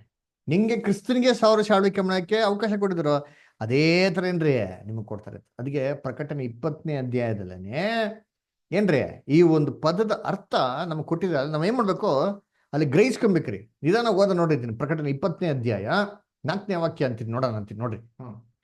ತರುವಾಯ ಸಿಂಹಾಸನಗಳನ್ನು ಕಂಡೆನು, ಅವುಗಳ ಮೇಲೆ ಜನರು ಕೂತಿದ್ದರು, ನ್ಯಾಯ ತೀರಿಸುವ ಅಧಿಕಾರವು ಅವರಿಗೆ ಕೊಡಲ್ಪಟ್ಟಿತ್ತು. ಇದಲ್ಲದೆ ಯೇಸುವಿನ ವಿಷಯವಾದ ಸಾಕ್ಷಿಯ ನಿಮಿತ್ತವಾಗಿಯೂ ದೇವರ ವಾಕ್ಯದ ನಿಮಿತ್ತವಾಗಿಯೂ ತಲೆ ಹೊಯ್ಸಿಕೊಂಡವರ ಆತ್ಮಗಳನ್ನು ಮೃಗಕ್ಕೂ ಅದರ ವಿಗ್ರಹಗಳನ್ನು ನಮಸ್ಕರಿಸದೆ ತಮ್ಮ ಹಣೆಯ ಮೇಲೆ ಮತ್ತು ಕೈಯ ಮೇಲೆ ಗುರುತು ಹಾಕಿಸಿಕೊಳ್ಳದೆ ಇರುವವರನ್ನು ಕಂಡೆನು. ಅವರು ಜೀವಿತರಾಗಿ ಎದ್ದು 1000 ವರ್ಷ ಕ್ರಿಸ್ತನೊಂದಿಗೆ ಆಳಿದರು. ಇಲ್ಲೇ ಕರೆಕ್ಟಾಗಿ ನೋಡಿದ್ದೀನಿ. ಅವರು ಜೀವಿತವಾಗಿ ಎದ್ದು 1000 ವರ್ಷ ಕ್ರಿಸ್ತನೊಂದಿಗೆ ಏನ್ ಮಾಡೋದಂತೆ, ಆಳ್ವಿಕೆ ಮಾಡಿದ್ರು. ಯಾರೊಂದಿಗೆ? ಕ್ರಿಸ್ತನೊಂದಿಗೆ. ಕ್ರಿಸ್ತನ ಆಡು ಏನ್ ಮಾಡ್ತವ್ರೆ? ಆಳ್ವಿಕೆ ಮಾಡ್ತವ್ರೆ ಅಂತ ಅರ್ಥ. ಅವರ ಆಳ್ವಿಕೆಯಲ್ಲಿ ಇವ್ರು ಏನ್ ಮಾಡ್ತಾರೆ? ಜೀವಿತರಾಗಿ ಎದ್ದು ಅವರೊಂದಿಗೆ, ಅದರ 1000 ವರ್ಷ ಕ್ರಿಸ್ತನೊಂದಿಗೆ, ಕ್ರಿಸ್ತನ ಜೊತೆಗೆ ಆಳಿದರು. ಅದರ ಏನರ್ಥ? ಆಡಿ ಕ್ರಿಸ್ತನ ಆಳ್ವಿಕೆ ಮಾಡ್ತಾ ಇರ್ತಾರೆ. ಸಭೆ ಜೀವಿತರಾಗಿ ಎದ್ದ ಮೇಲೆ ಕ್ರಿಸ್ತನಿಗೆ ಏನ್ ಮಾಡ್ತಾರೆ? ಆಳ್ವಿಕೆಯಲ್ಲಿ ಸೇರ್ಕೊತ. ಅದಕ್ಕೆ ಸಭೆ ಎಲ್ಲ ಒಂದೇ ಸೇರಿ ಎದ್ಬಿಡ್ತಾರ? ಯೋಚನೆ ಮಾಡಿರ್ತೀನಿ. ಕರ್ತನಲ್ಲಿ ಪ್ರೀತಿಯಾದ ಸೋಗಳೇ, ಯೇಸು ಕ್ರಿಸ್ತು 2ನೇ ಬರಿಕೆಯಲ್ಲಿ ಬಂದಿದ ತಕ್ಷಣ ಸಭೆ ಎಲ್ಲಾರು ಒಂದೇ ಸತಿ ಓಟ ಔಟ್ ಮುಗಿಸ್ಬಿಡ್ತಾರ ಅಂದ್ರೆ ಇಲ್ಲ ರೀ. ಅಲ್ಲರ ಫಸ್ಟು ಆಲ್ರೆಡಿ ಸತ್ತೋಗಿರೋಂಥ ಸಭೆ, ನಂಬಿಕಸ್ಥರಾಗಿ ಮರಣ ಹೊಂದಿರಂಥ ಸಭೆಗೆ ಪುನರುತ್ಥಾನ ಮಾಡಿ ಎಬ್ಬಿಸ್ತಾರೆ. ನೆಕ್ಸ್ಟ್ ಭೂಲೋಕದಲ್ಲಿ ಜೀವಂತವಾಗಿರ್ತಲ್ಲ ಸಭೆ, ಅವ್ರಿಗೇನ್ ಮಾಡ್ತಾರೆ?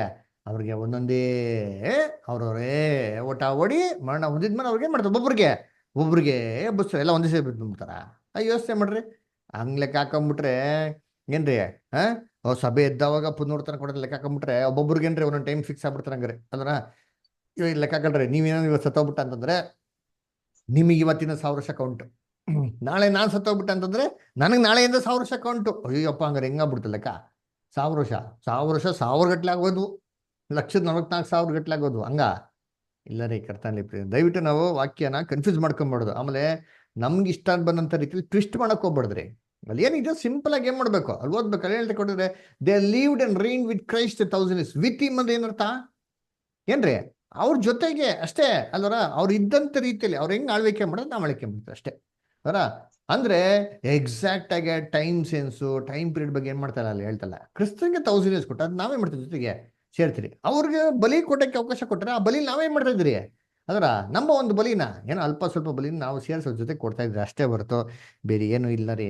ಅದರ ಅದಕ್ಕೆ ಸಭೆ ಎಲ್ಲಾರು ಒಂದೇ ಸತಿ ಓಟ ಓಡ್ ಮುಗಿಸಲ್ಲ ರೀ.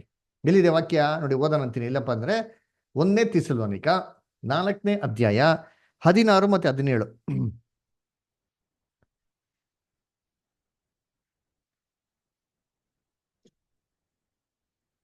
ಕರ್ತನು ತಾನೇ ಆಜ್ಞಾಘೋಷದೊಡನೆಯೂ ಪ್ರಧಾನ ದೂತನ ಶಬ್ದದೊಡನೆಯೂ ದೇವರ ತುತ್ತೂರಿ ಧ್ವನಿಯೊಡನೆಯೂ ಆಕಾಶದಿಂದ ಇಳಿದು ಬರುವನು.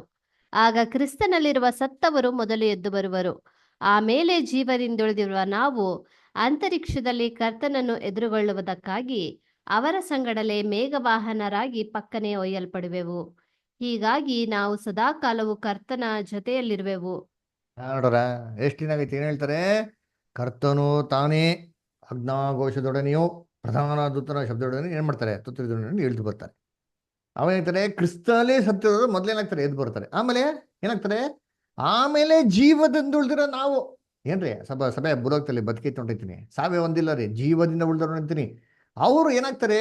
ಅಂತರಿಕ್ಷದಲ್ಲಿ ಕರ್ತನನ್ನು ಎದುರುಗೊಳ್ಳುವುದಕ್ಕೆ ಏನಾಗ್ತದೆ? ಆ ಏನ್ರಿ ಅವರ ಸಂಗಡ ಮೇಘನ ವಾಹನಾಗಿ ಅಂದ್ರೆ ಪಕ್ಕನೆ ಒಯ್ಯಲ್ಪಡುವ. ಏನಂತಾರೆ? ಕ್ರಿಸ್ತನ ಎಲ್ಲಿರ್ತಾರೆ? ಆಡೆ ಆಕಾಶ ಮಂಡಲ ಇರ್ತಾರ ಅಂತೀನಿ. ಆಡೆ ತನ್ನ ರಾಜ್ಯಾಧಿಕಾರನ ಆಕಾಶ ಮಂಡಲ ಏನ್ ಮಾಡ್ತಾರ? ಅವ್ರ ನಡೆಸ್ತಾ ಇದ್ದಾರೆ, ಸ್ಥಾಪನೆ ಮಾಡ್ತಾ ಇದ್ದಾರೆ. ಅಲ್ಲಿ ಓಟ ಓಡಿರೋಂಥ ಸಭೆ ಮರಣ ಹೊಂದಿದ ತಕ್ಷಣ ಪುನರ್ತನಾಗಿ ಕ್ರಿಸ್ತನೊಂದಿಗೆ ಏನ್ ಮಾಡ್ತಾರಲ್ಲ ನಾಡಿಗೆ ಆಕಾಶ ಮಂಡಲ ಏನ್ ಮಾಡ್ತಾರೆ? ಅಲ್ಲಿ ಸೇರ್ಕೊಂತಾರೆ. ಆದ್ರೆ ಅದ್ ಹೇಳ್ತಾರೆ ಪಕ್ಕನೆ ಏನು ಒಯ್ಯಲ್ಪಡ್ಬೇಕು. ಹೀಗೆ ನಾವು ಸದಾ ಕಾಲವು ಕರ್ತನೊಂದಿಗೆ ಏನಾಗ್ತಿದ್ದೆ? ಜೊತೆಯಲ್ಲಿರುವ. ಎಲ್ಲಿ ಕರ್ತನ ಎಲ್ಲಿದ್ದಾರೆ? ಅವರು ಅಲ್ಲ ಪರಲೋಕದಲ್ಲೇ ಅಲ್ಲಿ ಹೆವನ್ಲಿ ಫಾದರ್ ಜೊತೆಗೇನೆ ಅಲ್ಲೇ ಇದ್ದಾರಾ? ಅದೇ ಭೂಲೋಕದ ವಾಯುಮಂಡಲಕ್ಕೆ ಬಂದವ್ರಿ. ಅದರ ಆ ಭೂಲೋಕದ ವಾಯುಮಂಡಲದಲ್ಲಿ ಕರ್ತನ ಜೊತೆಗೆ ನಾವೇನ್ ಮಾಡ್ತೀರಿ? ಸೇರ್ತೀರಿ ನೋಡ್ರಿ. ಅದಕ್ಕೆ ಏನ್ರಿ ಹಂಗಾರೆ ಈ ಸಭೆ ಎಲ್ಲ ಒಂದೇ ಸೇರ್ಬಿಡ್ತಾರ? ಕಾಲಕ್ಕೆ ಓಟ ಹೊಡೆದಾಗ ಸೇರೋದು. ಹಂಗಾರೆ ಪುರಸ್ಕಾರ ಯಾವಾಗ ಕೊಡ್ತಾರೆ? ಪುರಸ್ಕಾರ ಸತ್ತು ಪುನರ್ತನ ಕೊಟ್ಬಿಡ್ತಾರೆ. ಹಂಗಾರೆ ಒಬ್ಬೊಬ್ರಿಗೂ 1,000 ವರ್ಷ ಕೊಡ್ತಾರ? ಇಲ್ಲ ರೀ, ಕ್ರಿಸ್ತನ್ ಕೊಟ್ಬಿಟ್ಟಾರೆ. ಓಟ ಜಲ್ದಿ ಮುಗಿಸಿದ್ರೆ ನಿಮಗೆ ಟೈಮ್ ಜಾಸ್ತಿ. ಇಲ್ಲ ಅಂತಂದ್ರೆ ಇರೋ 1,000 ವರ್ಷದಲ್ಲಿ ಎಷ್ಟು ಟೈಮ್ ಜಾಸ್ತಿ ಟೈಮ್ ಮಾಡ್ಬೇಕು ನೀವು ಜೊತೆಗೆ ಸೇರ್ಬೇಕ್ರಿ ಅಲ್ವರ? ಕರ್ತನಲ್ಲಿ ಪ್ರೀತಿ ಅನ್ಸಗಳೇ. ಅದಕ್ಕೆ ನೋಡ್ಬೇಕಾರೆ ಇಲ್ಲಿ ಸಂಬಳ ಕೊಡ್ತಾರೆ ಗೊತ್ತಾ? ಕೂಲಿ ಕೊಡೋಂಥ ಒಂದು ಸಾಮ್ಯದಲ್ಲಿ ನಮಗೆ ಬಹು ಸ್ಪಷ್ಟವಾಗಿ ನೋಡಿದ್ರಿ. ಅದರ ಏನಪ್ಪ ಅಲ್ಲಿ ಅಂತಂದ್ರೆ ಎಲ್ಲರಿಗೂ ಒಂದೇ ಕೂಲಿ ಇದೆ. ಏನ್ರಿ? ಬೆಳಿಗ್ಗೆಯಿಂದ ಕೆಲಸ ಮಾಡಿದವನಿಗೂ ಒಂದೇ ಕೂಲಿ. ಆಮೇಲೆ ಏನ್ರಿ ಮಧ್ಯದಲ್ಲಿ ಬಂದು ಸೇರ್ಕೊಂಡವನಿಗೂ ಒಂದೇ ಕೂಲಿ, ಮಧ್ಯಾಹ್ನ ಬಂದು ಸೇರ್ಕೊಂಡವನಿಗೂ ಒಂದೇ ಕೂಲಿ, ಸಾಯಂಕಾಲ ಬಂದು ಸೇರ್ಕೊಂಡವನಿಗೆ ಏನ್ರಿ ಒಂದೇ ಕೂಲಿ ರೀ ಅಲ್ವರ? ಸೊ ಅಲ್ಲೇನು ಕೂಲಿಗಳೇನೇ ಇಲ್ಲ, ಏನು ವ್ಯತ್ಯಾಸ ಇಲ್ಲ, ಒಂದೇ ಕೂಲಿ ರೀ, ಎಲ್ಲರಿಗೂ ಸೇಮ್ ರಿವಾರ್ಡ್ ಅಲ್ವರ? ನೀ ಎಷ್ಟೋ ತರ ಕೆಲಸ ಮಾಡು ಅಷ್ಟೇ ಅಲ್ವರ, ಸೇಮ್ ರಿವಾರ್ಡ್ ಅಲ್ವರ? ಅದೇ ತರ ನೋಡ್ಬೇಕು ಕರ್ತನಲ್ಲಿ ಪ್ರೀತಿಗಳೇ. The parable of the pounds, ತಲಾಂತಿನ ಸಾಮ್ಯ ಅಂತ ಓದ್ತೀವಿ. ಅದನ್ನೇ ಇನ್ನೊಂದು ಕಡೆ ಲೂಕ್ದಲ್ಲಿ ಓದಂತಂದ್ರೆ ಇದನ್ನ ಪೌಂಡ್ಸ್ ಅಂತ ಹೇಳ್ತಾರೆ. ನೋಡಿ, ಆ ಒಂದು ನಂಬಿಕಸ್ಥರಾಗಿರೋಂಥ ವ್ಯಕ್ತಿಗೆ ಕ್ರಿಸ್ತನು ಏನ್ ಪುರಸ್ಕಾರ ಕೊಟ್ರಂತೆ? ಕೆಲವೊಂದು ವಾಕ್ಯಗಳು ಓದನ. ಲೂಕ 19ನೇ ಅಧ್ಯಾಯ 17ನೇ ವಾಕ್ಯ ಮತ್ತೆ 19ನೇ ವಾಕ್ಯ. ಲೂಕ್ 19 ಚಾಪ್ಟರ್ ಏನ್ರಿ 17 ಮತ್ತೆ 19th ವರ್ಸ್ ಓದ್ರಿ. ಅವನು ಅವನಿಗೆ, ಬಲ, ನೀನು ಒಳ್ಳೆ ಆಳು, ನೀನು ಬಹು ಸ್ವಲ್ಪವಾದದ್ದರಲ್ಲಿ ನಂಬಿಕೆಯುಳ್ಳವನಾದ್ದರಿಂದ 10 ಗ್ರಾಮಗಳ ಮೇಲೆ ಅಧಿಕಾರಿಯಾಗಿರು ಎಂದು ಹೇಳಿದನು. ನೀನು ಸ್ವಲ್ಪದಲ್ಲಿ ಏನಾಗಿದ್ಯಾ? ನಂಬಿಕಸ್ಥಾಗಿದೆ. 5 ತಲಾಂತಲ್ಲಿ 5 ಪೌಂಡ್ ಅಲ್ಲಿ ಏನಾಗಿದೆ? ನಂಬಿಕಸ್ಥಾಗಂತೆ. ಅದಕ್ಕೆ ಏನು ಯಜಮಾನ ಏನು ಕೊಡ್ತಾನೆ ಅವನಿಗೆ ಜವಾಬ್ದಾರಿ? 10 ನಗರದ ಮೇಲೆ ಜವಾಬ್ದಾರಿ ಕೊಡ್ತಾರೆ. 100 ಮಕ್ಕಳು 10 ಸಿಟೀಸ್ ಪ್ರಜೆಗಳು ರಾಜ್ಯಗಳ ಮೇಲೆ ಆಳ್ವಿಕೆ ಮಾಡಕ್ಕೆ ಅವಕಾಶ ಕೊಡ್ತಾರ್ರಿ ಅಲ್ವರ? ನೆಕ್ಸ್ಟ್ ಏನಾಯ್ತಂತೆ 19ನೇ ವಾಕ್ಯ. ಅವನು ಇವನಿಗೆ, ನೀನೂ ಸಹ 5 ಗ್ರಾಮಗಳ ಮೇಲಿರು ಎಂದು ಹೇಳಿದನು. ಅವನು ಏನ್ರಿ ಇನ್ನೊಬ್ರಿಗೆ ಏನಂತಾರೆ? ಅವನಿಗೂ 5 ಗ್ರಾಮಗಳನ್ನ ಕೊಡ್ತಾನ. ಯಾಕೆ? ಅವನು ಸ್ವಲ್ಪ ಹೊತ್ತಲ್ಲಿ ಏನಾಗಿದ್ದ? ನಂಬಿಕಸ್ಥನಾಗಿದ್ದ. ಅಂದ್ರೆ 10 ಗ್ರಾಮ ಒಬ್ಬನ್ ಕೊಟ್ಟರು, ಇನ್ನೊಂದೇನ್ರಿ 5 ಗ್ರಾಮ ಕೊಟ್ಟರಂತೆ ಅದರ. ಹಂಗಾದ್ರೆ ಇವರು ಕೊಟ್ಟಿರೋಂಥ ಅವಕಾಶಗಳ ಮೇಲೆ ಆಳ್ವಿಕೆ ಮಾಡಿರೋದ ಅದರ. ಅವ್ನಿಗೆ ಯಾಕೆ 10 ಕೊಟ್ರಿ, ನನ್ಗೆ ಯಾಕೆ 5 ಕೊಟ್ರಿ, ನನ್ ಕಮ್ಮಿ ಆಗ್ಬಿಡ್ತಲ್ಲ, ನನ್ ಜಾಸ್ತಿ ಆಗಿಲ್ವಲ್ಲ ಅಂತ ಕಿತ್ತಾಡಿದ್ರ? ಇಲ್ಲ ರೀ, ಕೊಟ್ಟಿರೋದೇ ದೊಡ್ಡ ಅನುಗ್ರಹ ರೀ ಅದರ. ನೀವ್ ಎಷ್ಟು ಕೊಟ್ರೆ ಏನಂತೆ?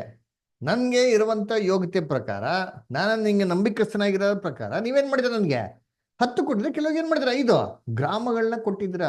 ಒಟ್ಟನ್ನ ಆಡಳಿತ ಐತಾ ಇಲ್ವೋ ಅದರ? ಅದಕ್ಕೆ ನೋಡ್ಬೇಕಾದ್ರೆ ಸಭೆ ಬಂದ್ಬಿಟ್ಟು ಇಲ್ಲಿ ಗೊಂಡ್ಗುಟ್ಟಂತ ವಿಚಾರ ನೋಡಲ್ಲ. ಸಮಯದಲ್ಲಿ ಗೊಂಡ್ಗುಟ್ರ? ಆ ಸಮಯದಲ್ಲಿ ಯಾರು ಗೊಂಡ್ಗುಟ್ಟ ನೋಡಲ್ಲ ರೀ ಅಲ್ರ? ಅದಕ್ಕೆ ನೋಡ್ಬೇಕಾದ್ರೆ ಸಂತೋಷವಾಗಿ ಪಡ್ಕೊಂತಾರ್ರಿ. ಈ ಪುರಸ್ಕಾರನ ಸಭೆಗೆ ಎಲ್ಲಾರು ಒಂದೇ ಸರಿ ಕೊಡೋದಿಲ್ಲ, ಅವ್ರವರು ತಲಾಂತಗಳು ತಕ್ಕಂತ. ಅದಕ್ಕೆ ನೋಡ್ಬೇಕಾದ್ರೆ ನಕ್ಷತ್ರವು ಒಂದು ನಕ್ಷತ್ರಕ್ಕಿಂತ ಇನ್ನೊಂದು ನಕ್ಷತ್ರ ಹೆಂಗಿರ್ತಂತೆ? ಮಹಿಮೆಯಲ್ಲಿ ವ್ಯತ್ಯಾಸವಾಗಿರ್ತಾರೆ ಅಂತ ಹೇಳ್ತಾರೆ ಅಲ್ವರ? ಅದಕ್ಕೆ ಕರ್ತನಲ್ಲಿ ಪ್ರೀತಿಗಳೇ ಇರೋದು ಒಂದೇ 1000 ವರ್ಷ, ಅದು ಕ್ರಿಸ್ತನ್ ಕೊಟ್ಟಿರೋದು. ಆ ಕ್ರಿಸ್ತನ 1000 ವರ್ಷ ಸಭೆ ಏನ್ ಮಾಡ್ತಾರೆ? ಜೊತೆಗೆ ಸೇರ್ಕೊಂತಾರೆ. ಸರಿಪಾ, ಇವಾಗ ನಾವೇನ್ ಮಾಡೋಣ? ಆ ಪ್ರಕಟಣೆ 20ನೇ ಅಧ್ಯಾಯ 4ನೇ ವಾಕ್ಯದಲ್ಲಿರುವಂತ ಅಂಶಗಳನ್ನ ನೋಡೋಣ. ಮೊದಲನೇದು ಏನ್ ಹೇಳ್ತಾರೆ? ತರುವಾಯ ಸಿಂಹಾಸನಗಳನ್ನು ಕಂಡೆನು, ಅದರ ಅವುಗಳ ಮೇಲೆ ಜನರು ಏನ್ ಮಾಡಿದ್ರಂತೆ? ಕೂತಿದ್ದರು. ಅದರ ಏನಪ್ಪ ಸಿಂಹಾಸನ ಏನೋ ಹೇಳ್ರಿ? ಲೈನ್ ಇದೀರ ಎಲ್ಲರೂ ಕೇಳ್ಕೊಂತ ಇರ್ತಾನೆ. ಸಿಂಹಾಸನ ಅಂದ್ರೆ ಏನ್ ಹೇಳ್ರಿ? ಬೈಬಲಲ್ಲಿ ಸಿಂಹಾಸನ ಏನು? ದೇವರು ಕೂತ್ಕೊಳ್ಳುವಂತ ಒಂದು ಸ್ಥಾನ. ಅದು ಹ್ಮ್. ಆತನ ಭೂಮಿ ರಾಜ್ಯಾಧಿಕಾರ ಅಧಿಕಾರ. ರಾಜ್ಯಾಧಿಕಾರ ಬ್ರದರ್. ಅಲ್ಲ, ರಾಜ್ಯಾಧಿಕಾರ.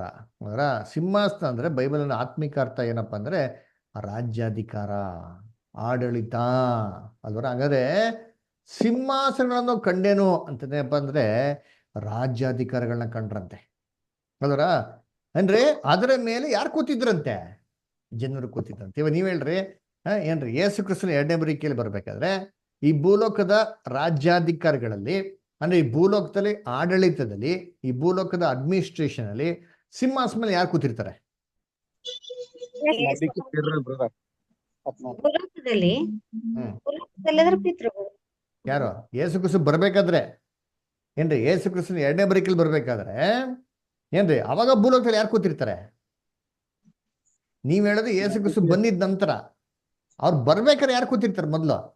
ಇನ್ನು ಈ ಲೋಕದಲ್ಲಿ ಕಾರ್ಯಗಳು. ಇಲ್ಲ ಬ್ರದರ್, ಈ ಪೊಲಿಟಿಕಲ್ ಲೀಡರ್ಸ್ ಕೂತಿರ್ತಾರೆ. ಪೊಲಿಟಿಕಲ್ ಅಲ್ವಾ? Very good. ಅದನ್ನೇ ಹೇಳೋದು. ಅದಕ್ಕೆ ವಾಕ್ಯದಲ್ಲಿ ಹೋದ್ರೆ ಏನ್ ಕೊಡ್ತಾರೆ? ತರುವಾಯ ಸಿಂಹಾಸನಗಳನ್ನು ಕಂಡೇನು, ಅವುಗಳ ಮೇಲೆ ಯಾರಪ್ಪ ಕೂತಿದ್ರು? ಸಭೆ ಕೂತಿದ್ರು ಕೊಟ್ಟಿದ್ಯಾ? ಪಿತೃಗಳು ಕೂತಿದ್ರು ಕೊಟ್ಟಿದ್ಯಾ? ಯಾರು ಕೂತಿದ್ರಂತೆ? ಜನರು. ಆ ಅದೇ ಈ ಲೋಕದ ಅಧಿಕಾರಿಗಳು. ಜನರು.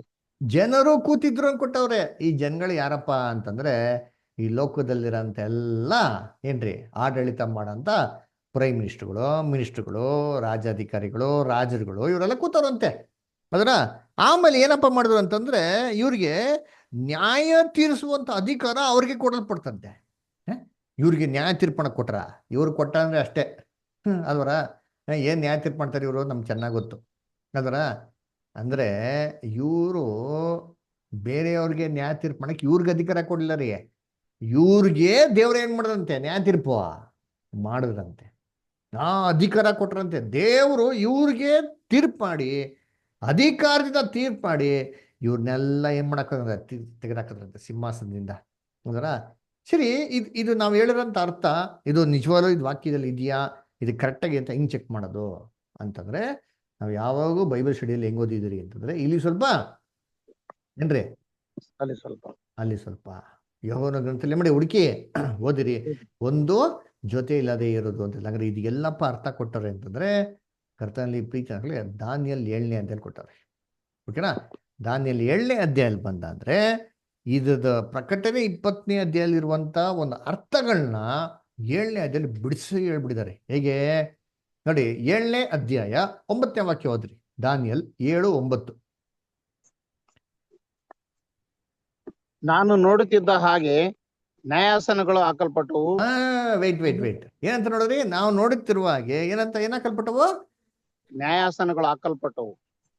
ಸೇಮ್ ಇದೇ ಪ್ರಕಟಣೆ 20:4 ಹೇಳೋದು. ತರುವಾಯ ಸಿಂಹಾಸನಗಳನ್ನು ಕಂಡೆನು, ಅವುಗಳ ಮೇಲೆ ಜನರು ಏನಾಗಿದ್ರು? ಕೂತಿದ್ರು. ನೋಡ್ರಿ ಎಷ್ಟು ಕ್ಲೀನ್ ಆಗಿದೆ ಅಂತೀನಿ ಅಲ್ವಾ? ತರುವಾಯ ಅದೇ ನಾನು ನೋಡ್ತಿರ್ಬೇಕಾರನೇ ತರುವಾಯ ಸಿಂಹಾಸನಗಳು, ಇಲ್ಲೂ ಸಿಂಹಾಸನಗಳು ಅಂತೆ ಅದರ. ಇಲ್ಲಿ ಏನಾಯ್ತು? ದಾನಿಯಲ್ 7ನೇ ಅಧ್ಯಾಯ 26 ಓದಿತೀನಿ ಹೇಳ್ತಾರೆ ಅಂತೆ. 26. ಆಮೇಲೆ ನ್ಯಾಯಸಭೆಯು ಕೂತು ಅವನ ದೊರೆತನವನ್ನು ಕಿತ್ತು ತೀರಾ ಧ್ವಂಸ ಮಾಡಿ ಕೊನೆಗಾಣಿಸಿ ಬಿಡುವುದು.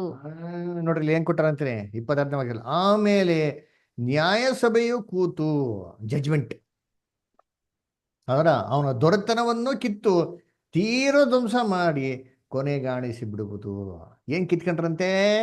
ನ್ಯಾಯಸಭೆ ಇರಿಸ್ಬಿಟ್ಟು ಜಜ್ಮೆಂಟ್ ಮಾಡ್ಬಿಟ್ಟು ಏನ್ ಮಾಡಂತೆ? ಅವನಿಂದ ದೊರೆತನ ಕಿತ್ಕೊಂಡ್ರಂತೆ. ಯಾರಿಂದ? ಲೋಕದ ರಾಜ್ಯಗಳಿಂದ. 4ನೇ ರಾಜ್ಯ ಇತ್ತಲ್ಲ ರೋಮ್, ಅವ್ರನ್ನ ಅಧಿಕಾರ ಏನ್ ಮಾಡಿದ್ರೆ ಕಿತ್ಕೊಂತಂತೆ. ಅದಕ್ಕೇನೆ ಪ್ರಕಟಣೆ 20ನೇ ಅಧ್ಯಾಯ 4ನೇ ವಾಕ್ಯ ಹೇಳೋದು, ನ್ಯಾಯ ತೀರಿಸುವಂತ ಅಧಿಕಾರ ಅವರಿಗೆ ಕೊಡಲ್ಪಡ್ತು. ಇಂಗ್ಲಿಷ್ ಓದ್ಬೇಕಾದ್ರೆ judgement was given to them ಅಂತಿದೆ. ಇಲ್ಲಿ ಕನ್ನಡದಲ್ಲಿ ಓದ್ಬೇಕಾಗಿದೆ ಅವ್ರಿಗೇ ನ್ಯಾಯ ತೀರಿಸುವಂತ ಅಧಿಕಾರ ಕೊಟ್ಬಿಟ್ರು. ನೀನೇಗ ತೀರ್ಪು, ನೀನ್ ನ್ಯಾಯ ತೀರ್ಪು ಕೊಟ್ಬಿಡಪ್ಪ ಅಂತ ಆ ಥರ ಐತೆ ಕನ್ನಡದಲ್ಲಿ. ಹಂಗಲ್ಲ ರೀ. ಅವ್ರು ಇಂಗ್ಲೀಷಲ್ಲಿ ಓದಿದ್ರೆ ತುಂಬಾ ಕ್ಲೀನಾಗಿ ಹೇಳ್ತಾ ಇದ್ದಾರೆ, judgement was given to them. ಲೋಕದ ಎಲ್ಲಾ ರಾಜ್ಯಾಧಿಕಾರಿಗಳಿಗೆ ದೇವ್ರೇ ಮಾಡೋದು ತೀರ್ಪನ್ನ ಕೊಟ್ರು ಅಂತ ಹೇಳ್ತಾರೆ ಅದರ. ಆಮೇಲೆ ದಾನಿಯೇಲ್ 7:27 ಏನ್ ಹೇಳ್ತಾರೆ ನೋಡಿದ್ದೀನಿ. ಆಗ ಅವನ ರಾಜ್ಯ ಪ್ರಭುತ್ವಗಳು ಸಮಸ್ತ ಭೂಮಂಡಲದಲ್ಲಿನ ರಾಜ್ಯಗಳ ಮಹಿಮೆಯು ಪರಾತ್ಪರನ ಭಕ್ತ ಜನರಿಗೆ ಕೊಡೋಣವಾಗುವವು. ಆತನ ರಾಜ್ಯವು ಶಾಶ್ವತ ರಾಜ್ಯ. ನೋಡ್ರ ಇಲ್ಲಿ ಹೇಳ್ತಾರೆ ನೆಕ್ಸ್ಟ್, ಲೋಕದ ರಾಜ್ಯಗಳಿಂದ ರಾಜ್ಯಾಧಿಕಾರ ಕಿತ್ಕೊಂಡ ಮೇಲೆ ಆ ಸಿಂಹಾಸನ ಕೂತ್ಕೊಳಕ್ ಇನ್ನೊಬ್ರು ಬೇಕಲ್ವಾ? ಯಾರದು? ಅದೇ ಸಭೆ. ಹೌದಾ? ಏನ್ ಹೇಳ್ತಾರೆ? ಆಗ ಅವನು ರಾಜ್ಯ ಪ್ರಭುತ್ವಗಳನ್ನು ಸಮಸ್ತ ಭೂಮಂಡಲಿನ ರಾಜ್ಯಗಳ ಮಹಿಮೆಯೂ ಪರಾತ್ಪರ ಜನರಿಗೂ, ಯಾರಿಗಂತೆ? ಪರಾತ್ಪರ ಜನರ ಅಂದ್ರೆ ಸಭೆಗೆ ಕೊಡೋಣವಾದವು. ಅವ್ರ ರಾಜ್ಯ ನಿತ್ಯ ರಾಜ್ಯ ಅಂತಾರೆ. ಇದನ್ನೇ ಪ್ರಕಟಣೆ 20 ಏನ್ರಿ 4 ಹೇಳಿದ ಏನಪ್ಪಾ?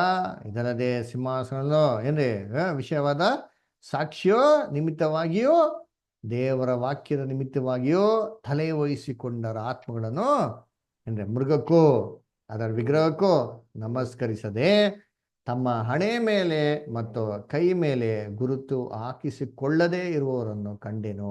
ಅವರು ಜೀವಿತರಾಗಿದ್ದು, ಸಭೆ ಜೀವಿತರಾಗಿದ್ದಿ ಏನ್ರಿ ಕ್ರಿಸ್ತನೊಂದಿಗೆ 1000 ವರ್ಷ ಮಾಡಂತೆ ಆಳ್ವಿಕೆ ಮಾಡ್ತಾರೆ. ಹಂಗಾರೆ ಇದು ನಮಗೆ ಬಹು ಸ್ಪಷ್ಟವಾಗಿ ಬೈಬಲ್ ಸ್ಟ್ರಾಂಗ್ ಪ್ರೂಫ್ ಕ್ಲಿಯರ್ ಆಗಿದೆ. ಏನಪ್ಪಾ ಅಂದ್ರೆ ಇದು ಲೋಕ ರಾಜ್ಯಾಧಿಕಾರಿಗಳಿಗೆ ತಿರುಗಿ ಕೊಟ್ಟು ಸಭೆಗೇನ್ರಿ ಅಧಿಕಾರ ಕೊಡೋದ್ ಬಗ್ಗೆ ಅದರ ಅದಕ್ಕೆ ಹೇಳ್ತೀನಿ ಏನ್ರಿ ಸುವಾರ್ತೆ ಯುಗದಲ್ಲಿ ಸಭೆನ ಏನ್ ಮಾಡಿದ್ರು? ಲೋಕದ ರಾಜ್ಯಾಧಿಕಾರಿಗಳು ತೀರ್ಪು ಕೊಟ್ರು. ಯಾಕಂದ್ರ ಯೇಸು ಕ್ರಿಸ್ತನಿಗೆ ಏನ್ ತೀರ್ಪು ಕೊಟ್ರು? ಪಿಲಾತು ಅಲ್ವರ ಏನ್ರಿ ನನ್ಗೋದ್ಗೂ ಸಂಬಂಧ ಇಲ್ಲ, ನೀವೇನ್ ಬೇಕಾದ್ರೆ ಮಾಡ್ಕೊಂಡಿದ್ದು. ಜನಗಳು ಏನ್ ತೀರ್ಪು ಕೊಟ್ರು? ಅವನ್ನ ಹ್ಯಾಂಗಿಂಗ್ ಶಿಲ್ಬೆ ಮೇಲೆ ಹಾಕಿ ಅಂತ ತೀರ್ಪು ಕೊಟ್ರು. ಎರಡು ಪೇತ್ರ ನೋಡ್ಬಿಟ್ಟು ಏನ್ ತೀರ್ಪು ಕೊಟ್ರು? ಅವನ ಸಾಯ್ಸಾಕಿ ಅಂತ. ಅವರ ಪೌಲ್ನ ನೋಡ್ಬಿಟ್ಟು ಏನಂತಾರೆ? ಫೆಲಿಕ್ಸ್ ಏನ್ ತೀರ್ಪು ಕೊಡ್ತಾರೆ? ಅದರ ಎಲ್ಲ ಬಂದ್ಬಿಟ್ಟು ಅವನು ಸೆರೆಗೆ ಹಾಕು ಅದರ ಸಭೆಗೆಲ್ಲ ತೀರ್ಪು ಕೊಟ್ರು. ಆದ್ರೆ ಕ್ರಿಸ್ತನ್ ರಾಜ್ಯದಲ್ಲಿ ಆಪೋಸಿಟ್ ರೀ. ಕ್ರಿಸ್ತನ್ ರಾಜ್ಯದಲ್ಲಿ ಸಭೆ ಲೋಕ ಜನಗಳಿಗೆಲ್ಲ ಏನ್ ಮಾಡ್ತಾರೆ? ತೀರ್ಪನ್ನ ಕೊಡ್ತಾರೆ. ಇದನ್ನೇ ಕ್ರಿಸ್ತನ್ ಹೇಳಿದ್ದು. ಏನಂತ ಏನ್ರಿ? ನೀವು ನೂತನ ಒಂದು ಇದ್ರಲ್ಲಿ ಸಿಂಹಾಸನ ಏನ್ ಮಾಡ್ತಾರೆ? ನೀವು ಆಡಳಿತ ಮಾಡ್ತೀರಾ ಅಂತ ನೋಡಿ. ಓದೋಣ ಇಲ್ಲಿ ಮ್ಯಾಥ್ಯೂ 19:28 ಮತ್ತೆ 19:28 ಆಮೇಲೆ 1 ಕೊರಿಂಥ 6:2. ಯೇಸು ಅವರಿಗೆ, ನಿಮಗೆ ಸತ್ಯವಾಗಿ ಹೇಳುತ್ತೇನೆ, ಹೊಸ ಸೃಷ್ಟಿಯಲ್ಲಿ ಮನುಷ್ಯಕುಮಾರನು ತನ್ನ ಮಹಿಮೆಯ ಸಿಂಹಾಸನದ ಮೇಲೆ ಕೂತುಕೊಳ್ಳುವಾಗ ನನ್ನನ್ನು ಹಿಂಬಾಲಿಸಿರುವ ನೀವು ಸಹ 12 ಸಿಂಹಾಸನಗಳ ಮೇಲೆ ಕೂತುಕೊಂಡು ಇಸ್ರಾಯೇಲಿನ 12 ಕುಲಗಳಿಗೆ ನ್ಯಾಯ ತೀರಿಸುವಿರಿ. ಏನ್ ಹೇಳ್ತಾರೆ? ನೀವೇನ್ ಮಾಡ್ತಾರೆ? ಎಲ್ಲಿ? ಹೊಸ ಸೃಷ್ಟಿಯಲ್ಲಿ ಅಂದ್ರ ನೀವೇನ್ ಮಾಡ್ತೀರ? ಸಿಂಹಾಸನ ಕೂತ್ಕೊಂತೀರಾ. ಅವಾಗ ಏನ್ ಮಾಡ್ತೀರಾ?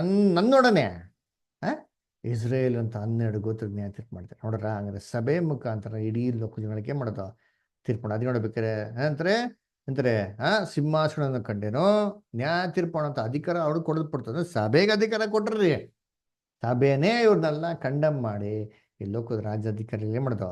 ಜಡ್ಜ್ಮೆಂಟ್ ಕೊಡೋದು ಅಂತ ಕಂಡೆಮ್ನೇಷನ್ ಅಂಡ್ ಟು ಡಿಸ್ಟ್ರಕ್ಷನ್. ಅದರ ಅದಕ್ಕೆ 1 ಕೊರಿಂಥ 6:2 ಏನ್ ಹೇಳ್ತಾರೆ ಅಪೊಸ್ತಲ ಪೌಲು? ಏನ್ರಿ ಲೋಕಕ್ಕೆ ನೀವು ನ್ಯಾಯ ತೀರ್ಪು ಮಾಡ್ತೀರಾ ಅಂತ ನಿಮ್ಗೆ ಗೊತ್ತಿಲ್ವಾ ಅಂತ ಏನ್ ಮಾಡ್ತಾರಲ್ಲಿ ಅಪೊಸ್ತಲ ಪೌಲು ಹೇಳೋದು ನೋಡ್ತೀರಿ. ಅದರ ಅದಕ್ಕೆ ನೋಡ್ಬೇಕಾದ್ರೆ ಕರ್ತನಲ್ಲಿ ಇದು ಸಭೆ ಲೋಕಕ್ಕೆ ತೀರ್ಪು ಮಾಡೋದ್ ಬಗ್ಗೆ ಅಲ್ಲಿ ಹೇಳ್ತಾರೆ. ಏನ್ರಿ ಯೇಸು ಕ್ರಿಸ್ತನ ವಿಷಯವಾಗಿಯೂ ಏನ್ರಿ ಆಮೇಲೆ ಯೇಸು ಕ್ರಿಸ್ತನ ವಿಷಯವಾದ ಸಾಕ್ಷಿಯ ನಿಮಿತ್ತವಾಗಿಯೋ ದೇವರ ವಾಕ್ಯದ ನಿಮಿತ್ತವಾಗಿ ತಲೆ ವಹಿಸಿಕೊಂಡವರು ಅಂತ ನೋಡ್ತೀರಿ. ಏನ್ ತಲೆ ವಹಿಸ್ಕೊಂಡವ್ರು ಅಂತಂದ್ರೆ ಅಂದ್ರೆ ತಲೆನೆಲ್ಲ ಲಿಟ್ರಲ್ಲ ಕಟ್ ಮಾಡ್ಕೊಂಡಿರ್ಬೇಕಂದ್ರೆ ಇಲ್ಲ ರೀ. ಒಂದು ಕಾಲದಲ್ಲಿತ್ತು ತಲೆಗಳನ್ನ ಕಡಿಯೋರು. ಅದರ ಯೇಸು ಕ್ರಿಸ್ತನ ನಂಬಿದ್ರೆ ಕ್ರಿಶ್ಚಿಯನ್ಸ್ ಅರೆ ತಲೆಗಳು ಕಡಿಯೋರು. ಇವಾಗ ಯಾರೋ ತಲೆಗಳನ್ನ ಕಡಿಯೋರು ಇಲ್ಲ ರೀ. ಯಾರ ತಲೆ ಅಂದ್ರೆ ಏನು? ಸ್ತ್ರೀಯ ಸಂತತಿ ಪಾಠ ಕೇಳಿದಿರ್ತಾನೆ. ಅದರ ಸಭೆಗೆ ತಲೆ ಯಾರು? ಯೇಸುಸ್ ಕ್ರಿಸ್ತ. ಅಲ್ವರ ತಲೆ ವಹಿಸ್ಕೊಂಡಿರ್ಬೇಕು ಅಂತಂದ್ರೆ ನಮ್ಮ ತಲೆಗಳೆಲ್ಲ ಬಿಟ್ಬಿಟ್ಟು ಕ್ರಿಸ್ತನ ನಾವೇನ್ ಮಾಡ್ಬೇಕ್ರಿ? ತಲೆಯಾಗಿ ಅಂಗೀಕಾರ ಮಾಡಿರ್ಬೇಕ್ರಿ ಅಲ್ವರ. ಹಂಗಂದ್ರೆ ನಮ್ಮ ಎಲ್ಲಾ ಒಂದು ಚಿತ್ತ, ನಮ್ಮೆಲ್ಲಾ ಆಸೆ ಆಕಾಂಕ್ಷೆ ಇದೆಲ್ಲ ಯಾರ್ದಾಗಿರ್ಬೇಕ್ರಿ? ಕ್ರಿಸ್ತನ. ಅದರ ಕಂಪ್ಲೀಟ್ ಆಗಿ ಕ್ರಿಸ್ತಂಗೆ ಏನಾಗಿರ್ಬೇಕ್ರಿ? ಸರೆಂಡರ್ ಆಗಿರ್ಬೇಕು. ಅವರ ಇವರೇ ಪೂರ್ಣ ಜಯಶಾಲಿ ಆಗಿರೋಂಥ ಸಭೆ ರೀ. ತನ್ನ ತಲೆನೇ ವಹಿಸ್ಕೊಂಡವ್ರ ಅಂತಂದ್ರೆ ತನ್ನ ಒಂದು ಸ್ವಂತ ನಿರ್ಧಾರಗಳು, ತನ್ನ ಸ್ವಂತ ಒಂದು ಮನಸ್ಸು, ಸ್ವಂತ ಆಲೋಚನೆಗಳು ಇವೆಲ್ಲ ಬಿಟ್ಬಿಟ್ಟು ಏನ್ರಿ ಯೇಸು ಕ್ರಿಸ್ತ ಹೇಳದಂತ ರೀತಿಲಿ ತನ್ನ ತಾನೇ ನಿರಾಕರಿಸಿ ತನಗಿರಂತ ಸ್ವಂತವಾದ ಎಲ್ಲವನ್ನು ನಿರಾಕರಿಸಿ ಕ್ರಿಸ್ತನ್ಗೆ ಏನ್ರಿ 100% ಸಾಷ್ಟಾಂಗ ನಮಸ್ಕಾರ ಆಗೋದ್ರಿ. ಅದರ ಕರ್ತನಲ್ಲಿ ಪ್ರಿಯಗಳೇ, ಅದಕ್ಕೆ ಕೊಲೋಸ್ಯರು 3:3 ಏನ್ ಹೇಳ್ತಾರೆ ನೋಡಿ, ಓದೋಣ ವಾಕ್ಯ ಓದಿ. ಕೊಲೋಷಿಯನ್ಸ್ 3:3 ಯಾರಾದ್ರ? ಕೊಲೋಸ್ಯರ ಬರೆದ ಪತ್ರಿಕೆ 3ನೇ ಅಧ್ಯಾಯ 3ನೇ ವಾಕ್ಯ.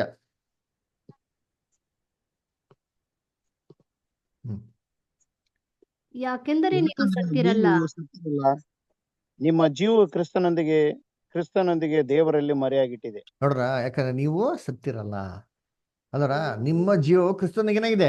ದೇವರಲ್ಲಿ ಮರೆಯಾಗಿದೆ ನೋಡ್ತೀನಿ. ಅದರ they should be dead to self, alive to Christ. ಇಂಥವ್ರೇ ಜೀವಿತರಾಗಿ ಎದ್ದು ಕ್ರಿಸ್ತನ ಸಾಧಕ್ಕೆ ಮಾಡಿ. ಅಂದ್ರೆ ಇವಾಗ ನಮ್ಮ ತಲೆ ಇಟ್ಕೊಂಡ್ಬಿಟ್ಟು ನಾವು ಯೋಚನೆ ಮಾಡ್ಕೊಂಡಾಗ ಎಲ್ಲ ಹಿಂಗೆ ಇರ್ಬೇಕು ಅಂತ ಅನ್ಕೊಂಡ್ರೆ ಕ್ರಿಸ್ತನ್ಗೆ ಬಾಡಿ ಮೆಂಬರ್ಸ್ ಆಗಿರೋಕ್ಕೆ ಸಾಧ್ಯ ಇಲ್ಲ ರೀ. ನೀವೇ ತಲೆ ಆಗ್ಬಿಟ್ರೆ ಹಂಗಾರೆ ಕ್ರಿಸ್ತನ್ ತಲೆಯಾಗಿ ಹೇಳ್ಬಿಡ್ತೀರಿ ನೀವು ಹಂಗಾರೆ. ಅದ್ರ ಹಂಗಂದ್ರೆ ನೀವು ಅದಕ್ಕೆ ಯೋಗ್ಯವಾಗಿರೋಕ್ಕೆ ಸಾಧ್ಯ ಅಲ್ಲ. ಅದರ ಕ್ರಿಸ್ತನ ತಲೆಯಾಗಿ ಅನ್ಬೇಕು ಯಾವಾಗ ಸರಿ. ಆಮೇಲೆ ಏನ್ ಹೇಳ್ತಾರೆ? ಮೃಗದ ಸ್ವರೂಪಕ್ಕೂ ಅದರ ಏನ್ರಿ ಅದರ ಸಂಖ್ಯೆಯನ್ನು ಏನ್ರಿ ಮುದ್ರೆಯನ್ನು ಏನ್ರಿ ಕೈ ಮೇಲೆ ಆಗಲಿ ತಲೆ ಮೇಲೆ ಏನ್ರಿ ಮುದ್ರೆಯನ್ನು ಗುರುತು ಹಾಕಿಸಿಕೊಳ್ಳದೇ ಇರುವರು ಅಂತ ಹೇಳ್ತಾರೆ. ಏನಿದೆ ಗುರುತು? 666 ಗುರುತು. ಅಂದ್ರೆ ನಮ್ಗೆ ಚೆನ್ನಾಗಿ ಓದಿದ್ದಿಲ್ಲ ಆಂಟಿ ಕ್ರೈಸ್ಟ್ ಕ್ಲಾಸಲ್ಲಿ. 666 ಸೇತನ್ ಬಂದು ಲಿಟರಲಾಗಿ 666 ಸೀಲ್ನ ತಲೆ ಮೇಲೆ ಕೈ ಮೇಲೆ ಹೊಡಿತಾನ. ಎಲ್ಲರಿಗೂ ಗೊತ್ತಾಗ್ಬಿಟ್ಟಿದ್ವಿ 666 ಏನೋ ಅಂತ ಅಂದ್ಬಿಟ್ಟು ಅಲ್ವರ. ಹಂಗಿರ್ಬೇಕು. ಸೇತನ್ ಬಂದು ಹೊಡ್ಸ್ಕೊತಾರೆ ಜನಗಳು, ಉಲ್ಟಾ ಅವ್ನ್ ಹೊಡೆದು ಕಳಿಸ್ತಾರೆ. ಅದರ 666 ಅಂತಂದ್ರೆ ಆಂಟಿ ಕ್ರೈಸ್ಟ್ ಸಿಸ್ಟಮ್. ಅದ್ರ ಬಗ್ಗೆ ಓದಿದಿರಲ್ಲ ನಂಬರು. ಅದರ ವಿಕಾರಿಯಸ್ ಫಿಲಿಟಿ ಅದು ಕ್ಯಾಲ್ಕುಲೇಟ್ ಮಾಡಿದ್ರೆ 666 ಅಂತ ಬರ್ತದೆ. ತಲೆ ಮೇಲೆ ಏನ್ರಿ ಓಡಿಸ್ಕೊಳೋದು ಏನರ್ಥ? ಆ ದುರ್ಬೋಧನೆಗಳಿಗೆ ಏನ್ ಮಾಡ್ದ ನಾವು ಮನ್ಸು ಕೊಟ್ರೆ ಅವಾಗ ಏನ್ ಮಾಡ್ದಂಗೆ ನಾವು ತಲೆ ಮೇಲೆ ನಾವೇ ಮಾಡ್ದಂಗೆ ಮುದ್ರೆ ಹೊಡ್ಕೊಂಡ್ಗೆ.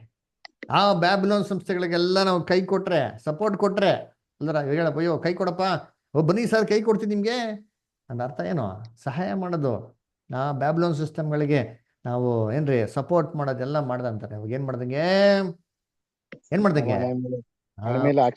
ಗುರುತು ನಾವೇ ನಮ್ಮ ತಲೆಗೆ ನಾವೇ ನಮ್ಮ ಕೈಗೆ ಮಾಡ್ದಂಗೆ ಮುದ್ರೆ ಹಾಕ್ಸ್ಕೊಂಡಿ. ಅದಕ್ಕೆ ಆತ್ಮಗಳನ್ನು ಕಂಡೇನು. ಏನರ್ಥ? ಆತ್ಮ ಸಾಯ್ತಾ ಬಿಡ್ರಿ, ಸತ್ತೋಗಿ ಮೇಲೆ ಏನೂ ಇಲ್ಲ. ಪ್ರಕಟಣೆ 6ನೇ ಅಧ್ಯಾಯ ಓದಿದಿಲ್ಲ, 9ರಿಂದ 11ನೇ ವಾಕ್ಯದಲ್ಲಿ 5ನೇ ಮುದ್ರೆ ಹೊಡಿಬೇಕಾರೆ ಏನ್ ನೋಡ್ತಾ ಇರ್ತಾರೆ? ಬಳಿ ಪೀಠಕ್ಕೆ ನಡೆದಂತ ಆತ್ಮಗಳನ್ನು ಕಂಡೇನು. ನಾವು ದೇವತೆ ಕೂಗಿದ್ದವು, ಇನ್ನು ಎಷ್ಟು ಕಾಲ ದೇವರೇ? ಅವ್ ಏನ್ ಹೇಳ್ತಾರೆ? ಇನ್ನ ನಿನ್ನ ಜೊತೆ ಸಂಗಾತಿಗಳು ಅವರು ಏನ್ರಿ ಅವ್ರು ಏನಾಗಬೇಕು? ಅವ್ರು ಇದೇ ತರ ಮರಣ ಹೊಂದ್ಬೇಕು ಅಲ್ಲಿ ಇವತ್ತು ತನಕ. ಅಂದ್ರೆ ಏನ್ರಿ ತಲೆ ವಹಿಸ್ಕೊಂಡು ಅವ್ರ ಆತ್ಮಗಳನ್ನು ಕಂಡೇನು ಅಂತಂದ್ರೆ ಏನ್ರಿ ಇವರು ದೇವ್ರ ಸಭೆಗಾಗಿ ಏನ್ ಮಾಡ್ತಾವ್ರೆ? ಕ್ರಿಸ್ತನ ಒಂದು ತೀರ್ಪಿಗಾಗಿ ಏನ್ ಮಾಡ್ತಾರೆ? ವೇಟ್ ಮಾಡ್ತಾವ್ರೆ. ಇವರೇ ಕ್ರಿಸ್ತನೊಂದಿಗೆ ಗೆದ್ದಿ 1000 ವರ್ಷ ಏನ್ರಿ ಮಾಡೋದು?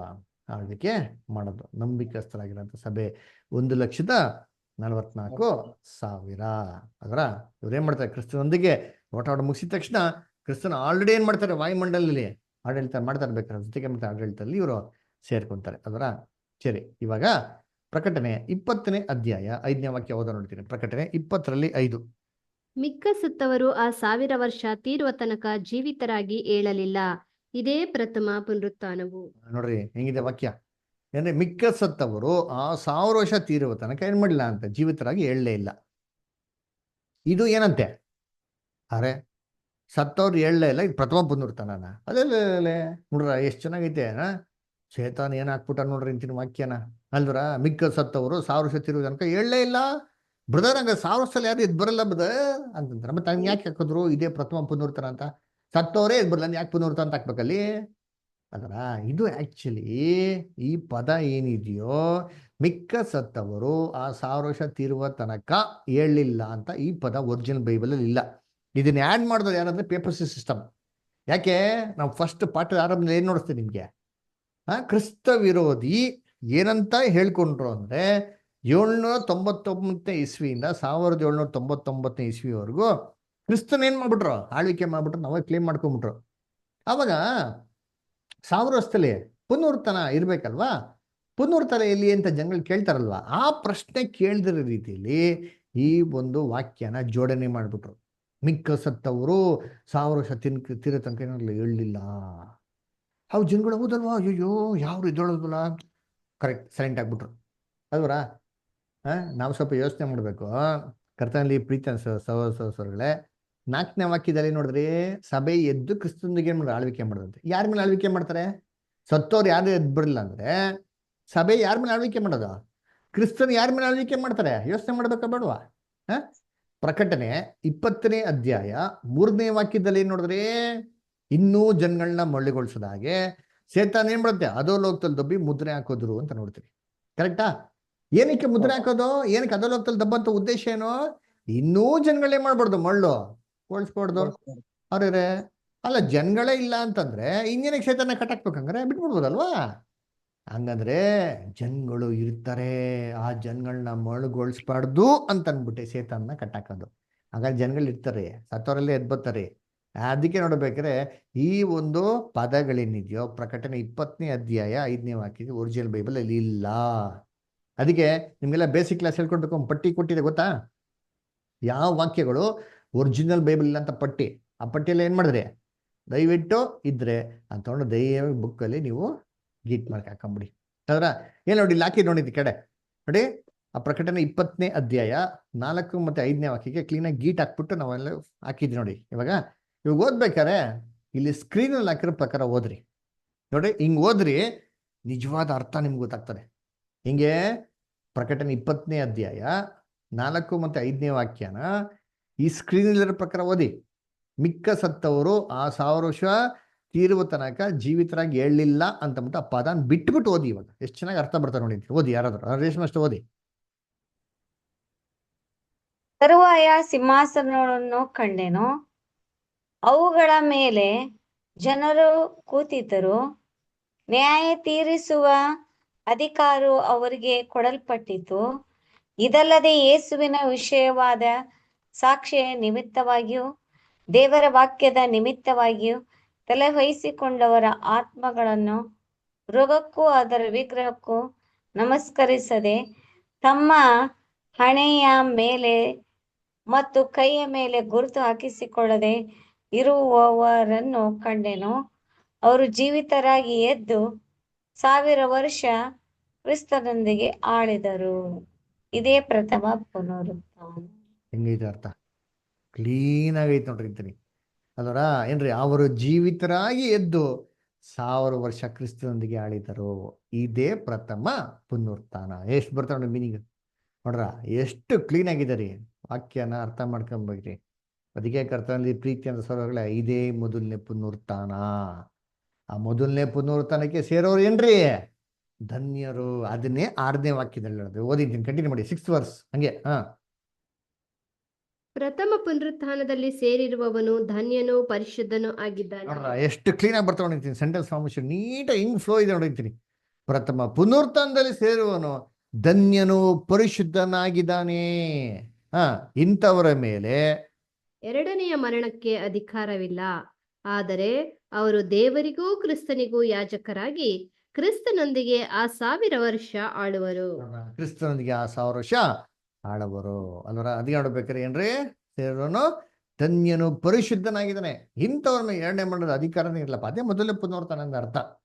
ಅದರ ಅವರು ದೇವ್ರಿಗೂ ಕ್ರಿಸ್ತನಿಗೆ ಏನಾಗಿರ್ತಾರಂತೆ, ಯಾಜಕರಾಗಿ ಕ್ರಿಸ್ತನಿಗೆ 1000 ವರ್ಷ ಆಳ್ವಿಕೆ ಮಾಡ್ತಾರೆ ಅಲ್ವರ. ಏನ್ರಿ ಧನ್ಯರು.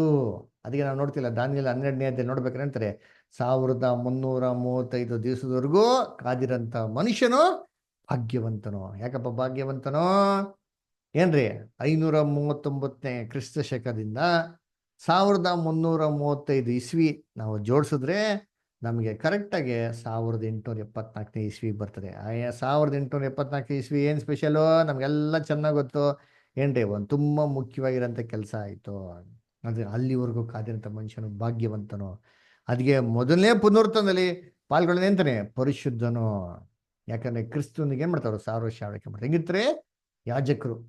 ಯಾಜಕನ ಕೆಲಸ ಏನ್ರಿ, ದೇವ್ರಿಗೂ ಮನುಷ್ಯನಿಗೂ ಮಧ್ಯಸ್ಥ ಆಗಿದ್ದು ಯಾರಪ್ಪ ಅಂದ್ರೆ ಯಾಜಕನು. ಮನುಷ್ಯರೆಲ್ಲ ಪಾಪ ಮಾಡೋರು, ದೇವತೆ ಡೈರೆಕ್ಟಾಗಿ ಹೋಗಕ್ಕಾಗ್ತಾ ಇರಲ್ಲ. ಅದಕ್ಕೆ ಯಾಜಕರುಗಳು ಜನಗಳ ಪರವಾಗಿ ದೇವ್ರಿಗೆ ಏನು ಮಾಡೋರು, ಯಜ್ಞಗಳನ್ನ ಸಲ್ಲಿಸೋರು. ಅವ್ರ ಜನಗಳನ್ನ, ಪಾಪಿಗಳನ್ನ ಪರಿಶುದ್ಧ ದೇವ್ರ ಸೇರಿಸ್ತಾ ಇದ್ರು. ಇದೇ ಕೆಲಸ ಕ್ರಿಸ್ತನು ಸಭೆ ತನ್ನ ರಾಜ್ಯದಲ್ಲಿ ಮಾಡೋಂಥದ್ದು. ಪಾಪಿಗಳಂತ ಲೋಕನ ಕ್ರಿಸ್ತನ್ಗೆ ಏನ್ ಮಾಡ್ತಾರೆ, ಹತ್ರವಾಗಿ ಅವರು ಸೇರಿಸ್ತಾರೆ ಅಲ್ವರ. ಆಮೇಲೆ ಯಾಜಕರು ಮತ್ತೇನ್ರಿ, ರಾಜರು. ಯಾವ ತರ ರಾಜರಿ, ಯಾಜಕ ಮತ್ತೆ ರಾಜರು ಎರಡು ಒಂದೇ ಟೈಮ್ ಅದರ ಮಾಡಿರಂತ ಒಂದೇ ಒಂದು ಯಾಜಕ ಯಾರದು, ಅವ್ರ ಹೆಸರೇನು? ಈ ಎರಡು ಕೆಲಸನ ಒಂದೇ ಟೈಮ್ ಮಾಡಿದ್ದಾರೆ, ಯಾರದ? ಏನ್ರಿ? ಮೆಲ್ಕಿ ಸೆಡೆಕನು. Very good. ಅದರ ಮೆಲ್ಕಿ ಸೆಡೆಕನು ಯಾಜಕನೂ ಆಗಿದ್ರು, ರಾಜರಾಗಿದ್ರು. ಅದರ ಮೆಲ್ಕಿ ಸೆಡೆಕ್ ತರ ಯಾಜಕರು ಮತ್ತೆ ರಾಜರಾಗಿ ಸಭೆ ಏನ್ ಮಾಡ್ತಾರೆ, ಕ್ರಿಸ್ತನೊಂದಿಗೆ 1000 ವರ್ಷ ಆಳ್ವಿಕೆ ಮಾಡ್ತಾರೆ. ಅದರ ಅದೇ ನೋಡ್ಬೇಕಾರೆ ನೋಡ್ರಿ, ಇವಾಗ ನಾವು ಪ್ರಕಟಣೆ 20ನೇ ಅಧ್ಯಾಯ 7ನೇ ವಾಕ್ಯ ಓದ ನೋಡ್ತೀನಿ. ಪ್ರಕಟಣೆ 20:7. ಆ 1000 ವರ್ಷಗಳು ತೀರಿದ ಮೇಲೆ ಸೈತಾನನಿಗೆ ಸೆರೆಯಿಂದ ಬಿಡುಗಡೆಯಾಗುವುದು. ಅದರ ಏನ್ ಹೇಳ್ತಾರೆ, ಶೇತಾನ್ಗೆ ಮಾಡಿದ್ರೆ ತಿರ್ಗಾ ಬಿಡುಗಡೆ ಆಗುವುದು. ಯಾವಾಗ? 1000 ವರ್ಷ ಆಗಿದ ಮೇಲೆ. 1000 ವರ್ಷ ಕ್ರಿಸ್ತನೆಲ್ಲ ಆಳ್ವಿಕೆ ಮಾಡಿದ ಮೇಲೆ ಸತ್ತಗಂತ ಎಲ್ಲಾ ಮನುಷ್ಯನು ಪರಿಪೂರ್ಣ ಅಂತ ಹಂತಕ್ಕೆ ಏನ್ ಮಾಡ್ತಾರೆ, ತರ್ತಾರೆ. ಎಲ್ಲಾ ಮನುಷ್ಯರು ಪರಿಪೂರ್ಣ ಅಂತ ಹಂತಕ್ಕೆ ಬಂದಿದ್ಮೇಲೆ ಆವಾಗ ಕ್ರಿಸ್ತನ್ ಏನ್ ಮಾಡ್ತಾರೆ, 1000 ವರ್ಷದ ನಂತರದಲ್ಲಿ ಆ ರಾಜ್ಯನ ಯಾರು ಕೊಡ್ತಾರೆ? ಜ್ಞಾಪನ ಆಯ್ತಾ? ಯಾರಿಗೆ ಸರೆಂಡರ್ ಮಾಡ್ತಾರೆ ಕ್ರಿಸ್ತನ? ತಂದೆಗೆ ಮಾಡ್ತಾರೆ. ಎಸ್, ತಂದೆಗೆ ರಾಜ್ಯವನ್ನು ಸರೆಂಡರ್ ಮಾಡ್ತಾರೆ. ಅವಾಗ ದೇವ್ರು ಏನ್ ಮಾಡ್ತಾರೆ, ಎಲ್ಲ ಸ್ಕೂಲಲ್ಲಿ ಹೆಂಗ್ ಓದಿದ್ದಾರೆ, ಟೆಸ್ಟ್ ಮಾಡೋಣ ಅಂತ ಏನ್ ಮಾಡ್ತಾರೆ, ಒಂದು ಫೈನಲ್ ಎಕ್ಸಾಮ್ ಮಾಡ್ತಾರ್ರಿ. ಆ ಫೈನಲ್ ಎಕ್ಸಾಮ್ನಲ್ಲಿ ಯಾರ್ಯಾರು ಹೆಂಗೆ ಅಂತ ನೋಡ್ಸೋದಕ್ಕೋಸ್ಕರ ಸೇತನ್ ಏನ್ ಮಾಡ್ತಾರೆ, ತಿರ್ಗಾ ಬಿಡುಗಡೆ ಮಾಡ್ತಾರೆ. ಸೇತನ್ ಹಾಕಿದ್ದೆಲ್ಲಿ ಕಳಬಡ ನೋಡೋದಲ್ಲ, ಅದೋ ಲೋಕದಲ್ಲಿ ಏನ್ರಿ, ಬಾಟಮ್ಲೆಸ್ ಪಿಟ್. ಅದರ ಬಾಟಮ್ಲೆಸ್ ಪಿಟ್ ಅಂದ್ರೆ ತಳ ಇಳಿದಂತ ಗುಂಡಿರಿ. ಅದರ ಅಂದ್ರೆ ಯಾರೇ ಸಪೋರ್ಟ್ ಇಲ್ದ್ರ ಇವ್ನ ಎದ್ದು ಬರಕ್ ಸಾಧ್ಯ ಇಲ್ಲ. ಇವ್ ದೇವರೇ ಅವನ್ನ ಕರ್ಕೊಂಬತ್ತವ್ರೆ ಅಂತಂದ್ರೆ ದೇವರೇ ಅವನ್ನ ರಿಲೀಸ್ ಮಾಡೋದ್ರಿ. ಆ ಸೆರೆಮನಿಂದ ದೇವ್ರು ರಿಲೀಸ್ ಮಾಡಿದ್ರೆ ಹೊರತು ಇವನ್ ತಿರ್ಗಾ ಬರೋಕ್ಕೆ ಸಾಧ್ಯನೇ ಇಲ್ಲ. ಅದರ ಓದಿ 1ನೇ ಕೊರಿಂಥ 15:28 ಓದಿ. 1ನೇ ಕೊರಿಂಥ 15:28.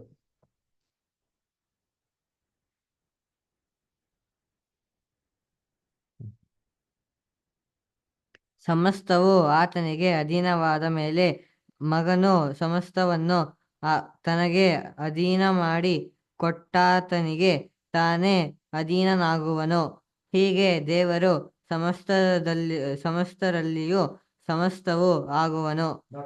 ಸಮಸ್ತವನ್ನು ಅಧೀನ ಮಾಡಿದ್ಮೇಲೆ ಸಮಸ್ತವನ್ನು ಅಧೀನ ಮಾಡಿದ ಆತನಿಗೆ ಏನ್ ಮಾಡ್ತಾರೆ ಇವರು, ಅಧೀನರಾಗ್ಬಿಡ್ತಂತೆ ಕ್ರಿಸ್ತನು. ಅಲ್ಲರ ಅದಕ್ಕೆ ಅವಾಗೆ ಸಮಾಪ್ತಿ. ಅವರ ಕರ್ತನಲ್ಲಿ ಪ್ರಿಯಗಳು ಅವಾಗ ದೇವ್ರು ಏನ್ ಮಾಡ್ತಾರೆ, ಸೇತನ ರಿಲೀಸ್ ಮಾಡ್ತಾರೆ. ಸೇತನ ಏನ್ ಮಾಡ್ತಾನೆ, ಹೇವಾಳ ಹೆಂಗ್ ವಂಚಿಸಿದ್ನೋ ಅದೇ ತರ ವಂಚಿಸ್ತಾನೆ ಅಲ್ವರ. ನೋಡಿ ಪ್ರಕಟಣೆ 20ನೇ ಅಧ್ಯಾಯ 8ನೇ ವಾಕ್ಯ. ಪ್ರಕಟಣೆ 20:8. ಅವನು ಹೊರಗೆ ಬಂದು ಭೂಮಿಯ 4 ದಿಕ್ಕುಗಳಲ್ಲಿರುವ ಗೋಗ್ ಮಗೋಗ್ ಎಂಬ ಜನಾಂಗಗಳನ್ನು ಮರಳುಗೊಳಿಸಿ ಅವರನ್ನು ಯುದ್ಧಕ್ಕೆ ಕೂಡಿಸುವನು. ಏನ್ ಮಾಡ್ತಾನೆ, ಜನಗಳನ್ನ ಯುದ್ಧಕ್ಕೆ ಕೂಡ್ತಾನೆ. ಮರಳುಗೊಳಿಸ್ತಂತೆ ಪದ, ಅದು ಮೇನ್ ರೀ. ಮರಳುಗೊಳಿಸ್ತಾರಂತೆ ಜನಗಳನ್ನ ಯುದ್ಧಕ್ಕೆ ಸೇರಿಸ್ತಾನೆ. ಯಾರು ವಿರುದ್ಧ ಯುದ್ಧಕ್ಕೆ? ದೇವರ ವಿರುದ್ಧವಾಗಿ. ಅದರ ಇಮ್ಯಾಜಿನ್ ಮಾಡಿ, ಕರ್ತನಲ್ಲಿ ಪ್ರೀತಿಸೋಳೆ 1000 ವರ್ಷದ ಅಂತ್ಯದಲ್ಲಿ ಪ್ರತಿಯೊಬ್ಬ ಮನುಷ್ಯರು ಪರಿಪೂರ್ಣ ಅಂತ ಹಂತಕ್ಕೆ ಏನಾಗಿರ್ತಾರೆ, ಬಂದಿರ್ತಾರೆ. ಅವ್ರಿಗೆ ಆದಾಮ್ ಥರನೇ ಪಕ್ಕ ಅನುಭವ ಇರ್ತಾರೆ. ಜ್ಞಾನ, ಬುದ್ಧಿ, ತಿಳುವಳಿಕೆ, ಅನುಭವ ಎಲ್ಲ ಸಂಪೂರ್ಣವಾಗಿ ಏನಾಗಿರ್ತಾರೆ, ಇರ್ತದ್ರಿ. ಅದರ ಇಡೀ 1000 ವರ್ಷ ಎಲ್ಲ ಕೆಟ್ಟದನ್ನ ಬಿಟ್ಬಿಟ್ಟು ಏನಾಗಿರ್ತಾರೆ, ಅಧೀನವಾಗಿರ್ತಾರೆ. ಇವಾಗ ಅವ್ರಿಗೆ ಟೆಸ್ಟ್. ಏನ್ ಟೆಸ್ಟು? ಸೇತಾನ ಬಿಡ್ತಾರೆ. ಸೇತಾನ ಬಿಡುಗಡೆ ಮಾಡ್ಬೇಕು. ಸೇತಾನ ಏನ್ ಮಾಡ್ತಾನೆ, ಮೊದಲು ಯಾವ ಥರ ವಂಚಿಸ್ತಾನೋ ಅದೇ ಥರ ವಂಚಿಸ್ತಾನ ಅವನು. ಇಲ್ಲ ರೀ, ಏವಳಿಗೆ ಬಂದು ವಂಚಿಸ್ಬೇಕಾರೆ ಹೆಂಗ್ ವಂಚಿಸ್ತಾ, ಹೊಸ ಟ್ರಿಕ್ ರೀ. ಅದು ಏವಳಿಗೆ ಹೊಸದು, ನಮಗೇನೋ ಹಳೆದಂತ ಅನ್ಸ್ಬೋದು. ಅದು ಏವಳಿಗೆ ಹೆಂಗಿದೆ, ಅದು that was the first time. ಅದು ಪಕ್ಕಾ ಟೋಟಲ್ ಡಿಫ್ರೆಂಟ್ ರೀ ಅವಳಿಗೆ. ಇದೇ ಥರ ಕ್ರಿಸ್ತನ ರಾಜ್ಯದಲ್ಲಿ ಆಗಿದ ನಂತರ ಸ್ವಲ್ಪ ಕಾಲ ಬಿಡುಗಡೆ ಮಾಡ್ಬೇಕಾರೆ ಸೇತಾನ್ ಯಾವ ಥರ ಟ್ರಿಕ್ ತೊಗೊಂಡ್ಬರ್ತಾನೆ ಅಂತಂದರೆ, ಇದುವರೆಗೂ ಜನಗಳಿಗೆ ಗೊತ್ತಾಗದ ರೀತಿಲಿ ಹೊಸ ಒಂದು ಟ್ರಿಕ್ ಏನು ಮಾಡ್ತಾನೆ, ತರ್ತಾನೆ. ಅದರ ಅವಾಗ ತರಬೇಕಾದ್ರೆ ಏನು ಹೇಳ್ತಾರೆ ಅಂದರೆ, ದೇವರು ಅವನ್ನ ಮಾಂಸದಲ್ಲಿ ಬರೋದಕ್ಕೆ ಪ್ರತ್ಯಕ್ಷ ಆಗೋದಕ್ಕೆ ಬಿಡ್ತಾರೆ ಅಂತ ಹೇಳ್ತಾರೆ. ಆವಾಗ ಪ್ರತ್ಯಕ್ಷ ಆದವಾಗ ಮಾಂಸದಲ್ಲೇ ಬಂದು ಅವನೇ ಖುದ್ದಾಗಿ ಜನಗಳನ್ನ ಏನು ಮಾಡ್ತಂತೆ, ಮಳ್ಗೊಳಿಸ್ತಾರೆ, ವಂಚಿಸ್ತಾನೆ ಅಂತಂತ ಹೇಳ್ತಾರೆ. ಅದರ ಯಾವ ಥರ ವಂಚಿಸ್ಬೋದು, ಹೊಸ ಹೊಸ ಒಂದು ಟೆಕ್ನಿಕ್ ಮಾಡ್ಬೋದು, ವಂಚಿಸ್ಬೋದು. ಅದರ ಆವಾಗ ದೇವ್ರನ್ನ ಪರ್ಮಿಟ್ ಮಾಡ್ತಾರೆ, ಪರೀಕ್ಷೆಗಾಗಿ ಏನು ಮಾಡ್ತಾರೆ, ಬಿಡ್ತಾರೆ. ಯಾಕೆ?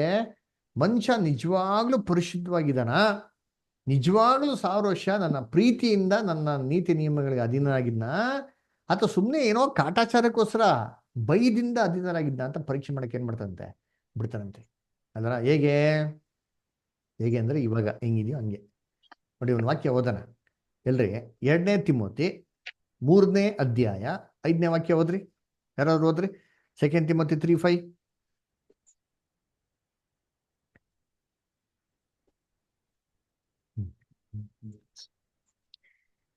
ದೇವರನ್ನು ಪ್ರೀತಿಸದೆ ಭೋಗಗಳನ್ನೇ ಪ್ರೀತಿಸುವವರು ಭಕ್ತಿಯ ವೇಷವಿದ್ದು ಅದರ ಬಲವನ್ನು ಬೇಡವೆನ್ನುವರು ಆಗಿರುವರು. ಹೆಂಗಿತ್ತಂತೆ ಜನಗಳ ಭಕ್ತಿಯ ವೇಷವಿದ್ದು ಅದರ ಬಲವನ್ನು ಬೇಡವೆನ್ನುವರು. ಅಂದ್ರೆ ಅಂದ್ರೆ ಭಕ್ತಿಯ ವೇಷ ಅಂದ್ರೆ ನೋಡೋದಿಕ್ ಮಾತ್ರ ಕ್ರಿಶ್ಚಿಯನ್ಸ್ ತರ ರೀ, ನೋಡೋದಿಕ್ ಮಾತ್ರ ಭಯಭಕ್ತಿ ತರ. ನಿಜವಾಗ್ಲೂ ಅದ್ರದ್ದೇನಿಲ್ವಂತೆ ಅದದ ಬಲ. ಏನ್ರಿ ಬಲ ಅಂದ್ರೆ ಏನ್ರಿ ಅರ್ಥ? ನಾನು ತೋರಿಕೆಗೆ ಮಾತ್ರ ನಾನು ಕ್ರಿಸ್ತನೊಂದಿಗೆ ಹಿಂಸೆ ಪಡ್ತೀನಿ, ಕಷ್ಟಪಡ್ತೀನಿ, ಅಯ್ಯೋ ಅಂತ ಬಿಟ್ಟು ಹೇಳೋದು ಅಷ್ಟೇ. ನಿಜವಾಗ್ಲೂ ನೋಡ್ಬೇಕಾದ್ರೆ ಗ್ರ್ಯಾಂಡ್ ಆಗಿ ಲಕ್ಸುರಿಯಸ್ ಆಗಿ ಸೂಪರ್ ಆಗಿರ್ತಾರೆ. ದೇವ್ರಿಗೋಸ್ಕರ ಎಂಥದ್ದು ಇರಲ್ಲ ಲೈಫಲ್ಲಿ. ಅದ್ರ ಅದೇ ನೋಡ್ಬೇಕಾರೆ ಹೇಳ್ತಾರೆ ಭಕ್ತಿಯ ವೇಷವಿದ್ದು, ಬರೀ ವೇಷ, ಅದರ ಬಲವನ್ನು ಬೇಡವೆನ್ನು ಆಗಿರುವರು. ನೆಕ್ಸ್ಟ್ ಏನ್ ಹೇಳ್ತಾರೆ ಅವ್ರ ಬಗ್ಗೆ ನೋಡಿ, ವಾಕ್ಯ ಯಾವ್ದ ಮುಂದಕ್ಕೆ. ಇಂಥವರ ಸಹವಾಸವನ್ನು ಮಾಡದಿರು. ಏನ್ ಮಾಡ್ಕೊಳ್ಳಿ, ಇಂಥವ್ರ ಸಹವಾಸ ಮಾಡಕ್ಕೆ ಹೋಗ್ಬೇಡಿ. ಸುಮ್ಮನೆ ಕಾಟಾಚಾರಗೋಸ್ಕರ ಏನ್ರಿ ಬೇಕಾಬಿಟ್ಟಿಯಾಗೆ ದೇವರಲ್ಲಿರೋಂಥವ್ರು ಏನೂ ಪ್ರಯೋಜನ ಇಲ್ಲ ರೀ. ಇಂಥವ್ರ ಸಹವಾಸ ಏನ್ ಮಾಡಕ್ ಹೋಗ್ಬೇಡಿ ಅಂತ ಹೇಳ್ತಾರೆ. ಅದರ ಅದಕ್ಕೆ ನೋಡಿ ಯಾಕೋಬ್ 4:17 ಹೇಳ್ತಾರೆ ನೋಡಿ. ಯಾಕೋಬ 4:17. ಹೀಗಿರುವುದರಿಂದ ಹ್ಮ್ ಒಳ್ಳೆಯದನ್ನು ಮಾಡಬೇಕೆಂದು ತಿಳಿದು ಅದನ್ನು ಮಾಡದೇ ಇರುವವನು ಪಾಪಕ್ಕೊಳಗಾಗಿದ್ದಾನೆ. ನೋಡ್ರಪ್ಪ ಎಷ್ಟು ಒಳ್ಳೆ ವಾಕ್ಯ. ಮುಂದಟ್ ಮಾಡ್ಕೊಳ್ಳಿ. ಒಳ್ಳೇದು ಅಂತ ಗೊತ್ತಿದ್ದು ಮಾಡ್ತಿರೋನ್ ಏನ್ರಿ ಪಾಪಕ್ಕೆ ಒಳಗಾಗಿದ್ದಾನೆ. ಅದ್ರ ನಮ್ಗೆ ಎಷ್ಟು ಸತಿ ಗೊತ್ತಿತ್ತವ್ರ ಒಳ್ಳೇದು ಅಂತ. ಅದನ್ನ ನಾವ್ ಏನ್ ಮಾಡ್ತೀರಿ, ನಮಗೆ ಏನಾಗಬೇಕಾಗಿ ಬಿಡೋದು ಕೈಕಾಲು ಕಟ್ಕೊಂಡು ಸುಮ್ಮನೆ ಇರ್ಬಿಡ್ತೀರಿ ಮೌನವಾಗಿ. ಅದರ ಏನ್ರಿ ಒಳ್ಳೇದಂತ ಗೊತ್ತಿದ್ದು ನಾವು ಮಾಡಿಲ್ಲ ಅಂತಂದ್ರೆ ಏನ್ರಿ ಅದು ಪಾಪ ರೀ. ಕ್ರಿಸ್ತನ್ ರಾಜ್ಯದಲ್ಲಿ ಎಷ್ಟೋ ಜನಗಳು ಏನ್ರಿ ಕ್ರಿಸ್ತನ ಆಡಳಿತದಲ್ಲಿ ಸ್ಟ್ರಿಕ್ಟ್ ರೂಲ್ ಆಗಿರೋದ್ರಿಂದ ಭಯ ಭಕ್ತಿಯಿಂದ ಎಲ್ಲ ಎಮೋಷನ್ಸ್ನ ಕಂಟ್ರೋಲ್ ಮಾಡಿಬಿಡ್ತಾರೆ. ಯಾಕೆ? ದೇವ್ರ ರಾಜ್ಯದಲ್ಲಿ ಬೇರೆ ಆಪ್ಷನ್ ಇಲ್ವಲ್ಲ. ಏನಾರ ತಪ್ಪು ಮಾರ್ಗಕ್ಕೆ ಹೊಡೆದ್ರೆ ಕ್ರಿಸ್ತನ್ ಏನ್ ಮಾಡ್ತಾರೆ, ಅವ್ರಿಗೆ ಶಿಕ್ಷೆ ಕೊಟ್ಬಿಟ್ಟು ತಿತ್ತಾರೆ. ಅದರ ಕೈ ಪ್ಯಾರಲೈಸ್ ಆಗ್ಬಿಡೋದು, ಅದರ ಬಾಯಿ ಮಾತು ಬರ್ದಿರೋದು, ಅಂಗವಿಕಲತೆ ಆಗ್ಬಿಡೋದು, ಅದರ ಸ್ವಲ್ಪ ದಿನ ಏನೋ ಅಂಗಗಳು ಕೆಲಸಗಳು ಮಾಡದ ರೀತಿಯಲ್ಲಿ ಬುದ್ಧಿಹೀನರಾಗಿಬಿಡೋದು ಸ್ವಲ್ಪ ದಿನಕ್ಕೆ ಮಾತ್ರ. ಆಮೇಲೆ ವಾಪಸ್ಸು ದೇವ್ರ ಕಡೆ ತಿರುಗಿದವಾಗ ವಾಪಸ್ ಏನ್ ಮಾಡ್ತಾರೆ, ದೇವ್ರವ್ರಿಗೆ ಸ್ವಸ್ಥತೆ ಕೊಡೋದು. ಚೆನ್ನಾಗಿ ಅರ್ಥ ಇದೆಯಾ ಏನ್ರಿ? ನೆಬೂಕದ್ನೆಚ್ಚರ್ ಏನ್ರಿ ದೇವ್ರಿಗೆ ವಿಧೇಯನಾಗಿ ಯಾವಾಗ ಇರ್ಲಿಲ್ವೋ ಇಲ್ವೋದ ಕಾಡ್ಗೆ ಹೋಗ್ಬಿಟ್ಟ. ಏನ್ರಿ ಅಪ್ಪಪ್ಪ, ರಾಜ್ಯದಲ್ಲಿರೋಂಥ ಎಲ್ಲಾ ಸೈನಿಕರು ಹುಡುಕಿದ್ರು ಸಿಕ್ಕಿಲ್ವಂತೆ. 7 ವರ್ಷ ಕಾಡಲ್ಲಿ ಇದ್ದಂತೆ. ಅಲ್ಲಪ್ಪ ಹೆಂಗೆ ಸಿಕ್ಕಿದಿರೋದು? ಕಣ್ಣ ಮರೆ ಮಾಡಿರೋದು ಯಾರು? ದೇವರು. ಕೊನೆಗೆ ಅವನಿಗೆ ಬುದ್ಧಿ ಕೊಟ್ರು ನೋಡಿ. ದೇವರು ಕೊಟ್ಟಿದ ತಕ್ಷಣ ಅವನೇ ರಾಜ್ಯಕ್ಕೆ ಬರ್ತಾನ್ರಿ. ಸೈನಿಕರು ಹುಡುಕಿದ್ರ ಇದೇ ರೀತಿ ಕೆಲವು ಜನ ಸುಮ್ಮನೆ 1000 ವರ್ಷದಲ್ಲಿ ಕಟಾಚಾರಕ್ಕೋಸ್ಕರ ಏನ್ ಮಾಡ್ತಾರೆ, ಭಯಭಕ್ತಿ ನೋಡ್ಸಿರ್ತಾರೆ. ಇದೆಲ್ಲ ಟೆಸ್ಟ್ ಯಾವಾಗ ಗೊತ್ತಾ? ಸೈತಾನ ಬಿಡುಗಡೆ ಮಾಡಿದವಾಗ. ಒಳ್ಳೇದು ಒಂದು ಗೊತ್ತಿದ್ದು ಒಳ್ಳೇದು ಮಾಡ್ತೀಯಾ ಕೆಟ್ಟದ್ದು ಮಾಡ್ತೀಯ ನೋಡ್ತಾರೆ. ಸುಮ್ಮನೆ ತೋರಿಕೆಗೆ ಭಯಭಕ್ತಿಯ ವೇಷವಿದ್ಕೊಂಡು ನೀನು 1000 ವರ್ಷ ಇದೆಯಾ, ಬಲವನ್ನು ಬೇಡ ಅಂತ ಬಿಟ್ಟಿದ್ಯಾ, ಮನಸ್ಪೂರ್ವಕವಾಗಿದ್ಯಾ ಅಂತ ನೋಡ್ತಾರೆ. ಅವಾಗ ಸೈತಾನ ಬಿಡುಗಡೆ ಮಾಡಿದಾಗ ಯಾರೆಲ್ಲ ಮೋಸಕ್ಕೆ ಒಳಗಾಗ್ತಾರೋ ಅದೇನಪ್ಪ ನೋಡಿಸ್ತಾರೆ ಅಂತಂದ್ರೆ, ನಾವು ದೇವ್ರೆ ನೀನು ವಾಕ್ಯಕ್ಕೆ ವಿಧೇಯನಾಗಿದ್ದು ಸುಮ್ಮನೆ ಕಾಟಾಚಾರಕ್ಕೋಸ್ಕರ ಅಷ್ಟೇ, ನಿನ್ ಮೇಲೆ ಭಯದಿಂದ ಅಷ್ಟೇ ಹೊರತು ನಿಮ್ಮಲ್ಲಿ ಪ್ರೀತಿಯಿಂದ ಇಲ್ಲ ಅಂತ ಜನಗಳಿಗೆ ಏನಾಗ್ತದೆ ಗೊತ್ತಾಗ್ತದೆ. ಇವೆಲ್ಲ ನಮಗೆ ಪಾಠ ರೀ ಗೊತ್ತಾ. ನಾವ್ ಹೆಂಗಿರ್ಬೇಕು ಅಂತ ಯೋಚನೆ ಮಾಡಿರ್ತೀನಿ. ಸುಮ್ಮನೆ ಭಕ್ತಿಯ ವೇಷ ಧರಿಸ್ಕೊಂಡು ಕಾಟಾಚಾರಕ್ಕಾಗಿ ಆಡಂಬರಕ್ಕಾಗಿ ತೋರಿಕೆಗೆ ಹೇಗೆ ಮಾಡ್ಕೊಬಿಡಿದ್ರಿ ಇರ್ಬೇಡ್ರಿ. ಅದರ ಅದಿಗೆ ನೋಡ್ಬೇಕಾದ್ರೆ ಕರ್ತನಲ್ಲಿ ಪ್ರೀತಿ ಅನ್ಸೋಗಳೇ ಇವರೆಲ್ಲ ಏನಾಗ್ತಾರೆ, 2ನೇ ಮರಣಕ್ಕೆ ಹೋಗ್ತಾರಂತೆ. ಅದ್ರ ನೋಡಿ ನೋಡಿ ಪ್ರಕಟಣೆ 20ನೇ ಅಧ್ಯಾಯ 9ನೇ ವಾಕ್ಯ ನೋಡೋಣ. ಅವರ ಸಂಖ್ಯೆಯು ಸಮುದ್ರದ ಮರಳಿನಷ್ಟಿರುವುದು. ಅವರು ದೇಶದಲ್ಲೆಲ್ಲ ಹರಡಿಕೊಂಡು ದೇವಜನರ ದಂಡಿಗೂ ನಮ್ಮ ಪ್ರಿಯ ಪಟ್ಟಣಕ್ಕೂ ಮುತ್ತಿಗೆ ಹಾಕಿದರು. ಏನ್ ಮಾಡತ್ತೆ ಅವರೆಲ್ಲ ಬಂದ್ಬಿಟ್ಟು ಏನ್ರಿ ಪರಿಶುದ್ಧ ಪಟ್ಟಣಕ್ಕೂ ದೇವಜನರ ದಂಡಿಗೂ ಪರಿಶುದ್ಧ ಪಟ್ಟಣಕ್ಕೆ ಏನ್ ಮಾಡಂತೆ ಮುತ್ತಿಗೆ ಹಾಕಂತೆ. ಇದ್ಯಾರು ದೇವಜನರು ಅಂತಂದ್ರೆ ಅದರ ಏನ್ರಿ ದೇವಜನರ ದಂಡು ಅಂತ ಹೇಳ್ಬೇಕಾರೆ ಯಾರದು ಆ ಕಾಲದಲ್ಲಿ ಅಂದ್ರೆ ಪಿತೃಗಳು ರೀ. ಅದರ ಎಲ್ಲಾ ಲೋಕ ಜನಗಳಿಗೆ ಕಂಪೇರ್ ಮಾಡಿದವಾಗ ಪಿತೃಗಳು ಇನ್ನ ಎಕ್ಸೆಪ್ಷನ್ಸ್ ಆಗಿ ಇರ್ತಾರೆ. ಯಾಕೆಂದ್ರೆ ಆ ಜನಗಳೆಲ್ಲ ಇವಾಗ ತರ ಪರಿಪೂರ್ಣ ಅಂತ ಹಂತಕ್ಕೆ ಬಂದಿರ್ತಾರೆ. ಅದರ ಆದ್ರೆ ಏನ್ಷಿಯನ್ ವದೀಸು ಪರಿಪೂರ್ಣ ಹಂತಕ್ಕೆ ಬಂದು ಆಲ್ರೆಡಿ ದೇವರಿಗೆ ನಂಬಿಕೆಸ್ತಾಗಿರ್ತದೆ. ಇವರೆಲ್ಲ ಏನ್ ಮಾಡ್ತಾರೆ, ಜನಗಳೆಲ್ಲ ಮುತ್ತಿಗೆ ಹಾಕ್ತಾರಂತೆ. ಅದರ ಅಂದ್ರೆ ಈವನ್ ಏನ್ಷಿಯನ್ ವದೀಸ್ನು ವಂಚನೆ ಮಾಡೋದಕ್ಕೆ ಏನ್ ಮಾಡ್ತಾರೆ, ಪ್ರಯತ್ನ ಮಾಡ್ತಾರೆ. ಅವು ದೇವ್ರೇನ್ ಮಾಡ್ತಾರೆ, ಆಗ ಪರಲೋಕದಿಂದ ಬೆಂಕಿ ಇಳಿದು ಬಂದು ಅವ್ರೇನ್ ಮಾಡ್ತದೆ ದಗಿಸಿ ಬಿಟ್ಟಿತ್ತು. ದೇವರು ಪರಲೋಕದಿಂದ ಲಿಟ್ರಲ್ ಆಗಿ ಬೆಂಕಿ ಬರೋ ತರ ಮಾಡಿ ಎಲ್ಲಾರ ಮುಂದೆ ಅವ್ನ ಏನ್ ಮಾಡ್ತಾರೆ, ದಗಿಸ್ತಾರೆ. ಯಾಕೆ? ಮಿಗ್ದವ್ರಿಗೇನ ಬೇಕು, ಭಯ ಬರ್ಬೇಕು. ಉಜಾ ಮಂಜುಷ ಪೆಟ್ಟಿನ ಮುಟ್ಟದ ಏನಾಯ್ತು ಅವನ್ಗೆ, ಸಾಯ್ತಾನೆ, ಹುಟ್ಟು ಬೂದಿ ಆಗ್ಬಿಟ್ಟ. ಅಲ್ಲ ಯಾಕೆ? ಮಿಕ್ಕಿದವ್ರಿಗೆ ಭಯ ಬರ್ಲಿ ಅಂತ ಅಂದ್ಬಿಟ್ಟು.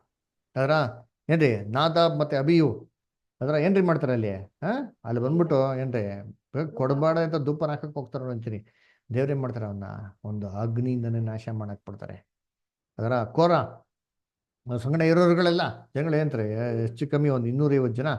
ಅದರ ಏನ್ರಿ ನೀವೇನು ನಾವು ಕೂಡ ಬರ್ತೀರಿ ಅಂತ ಏನ್ ಮಾಡ್ತಾರೆ, ಪೈಪೋಟಿ ಮಾಡ್ತಾರೆ ನೋಡಿ ಅಂತೀನಿ. ಅದರ ದೇವ್ರು ಏನ್ ಮಾಡ್ತಾರೆ, ಅವ್ರನ್ನ ಹಂಗೆ ನಾಶ ಮಾಡಕ್ ಬಿಡ್ತಾರೆ. ಯಾಕೆ ಎಲ್ಲಾರು ಮುಂದೆ ನಾಶ ಮಾಡ್ತಾರೆ? ಯಾಕೆಂದ್ರೆ ಇದ್ ನೋಡಿ ಮಿಗ್ದವ್ರಿಗೆ ಏನಾಗಬೇಕು, ಭಯ ಬಿಡಬೇಕು ಅಂತ.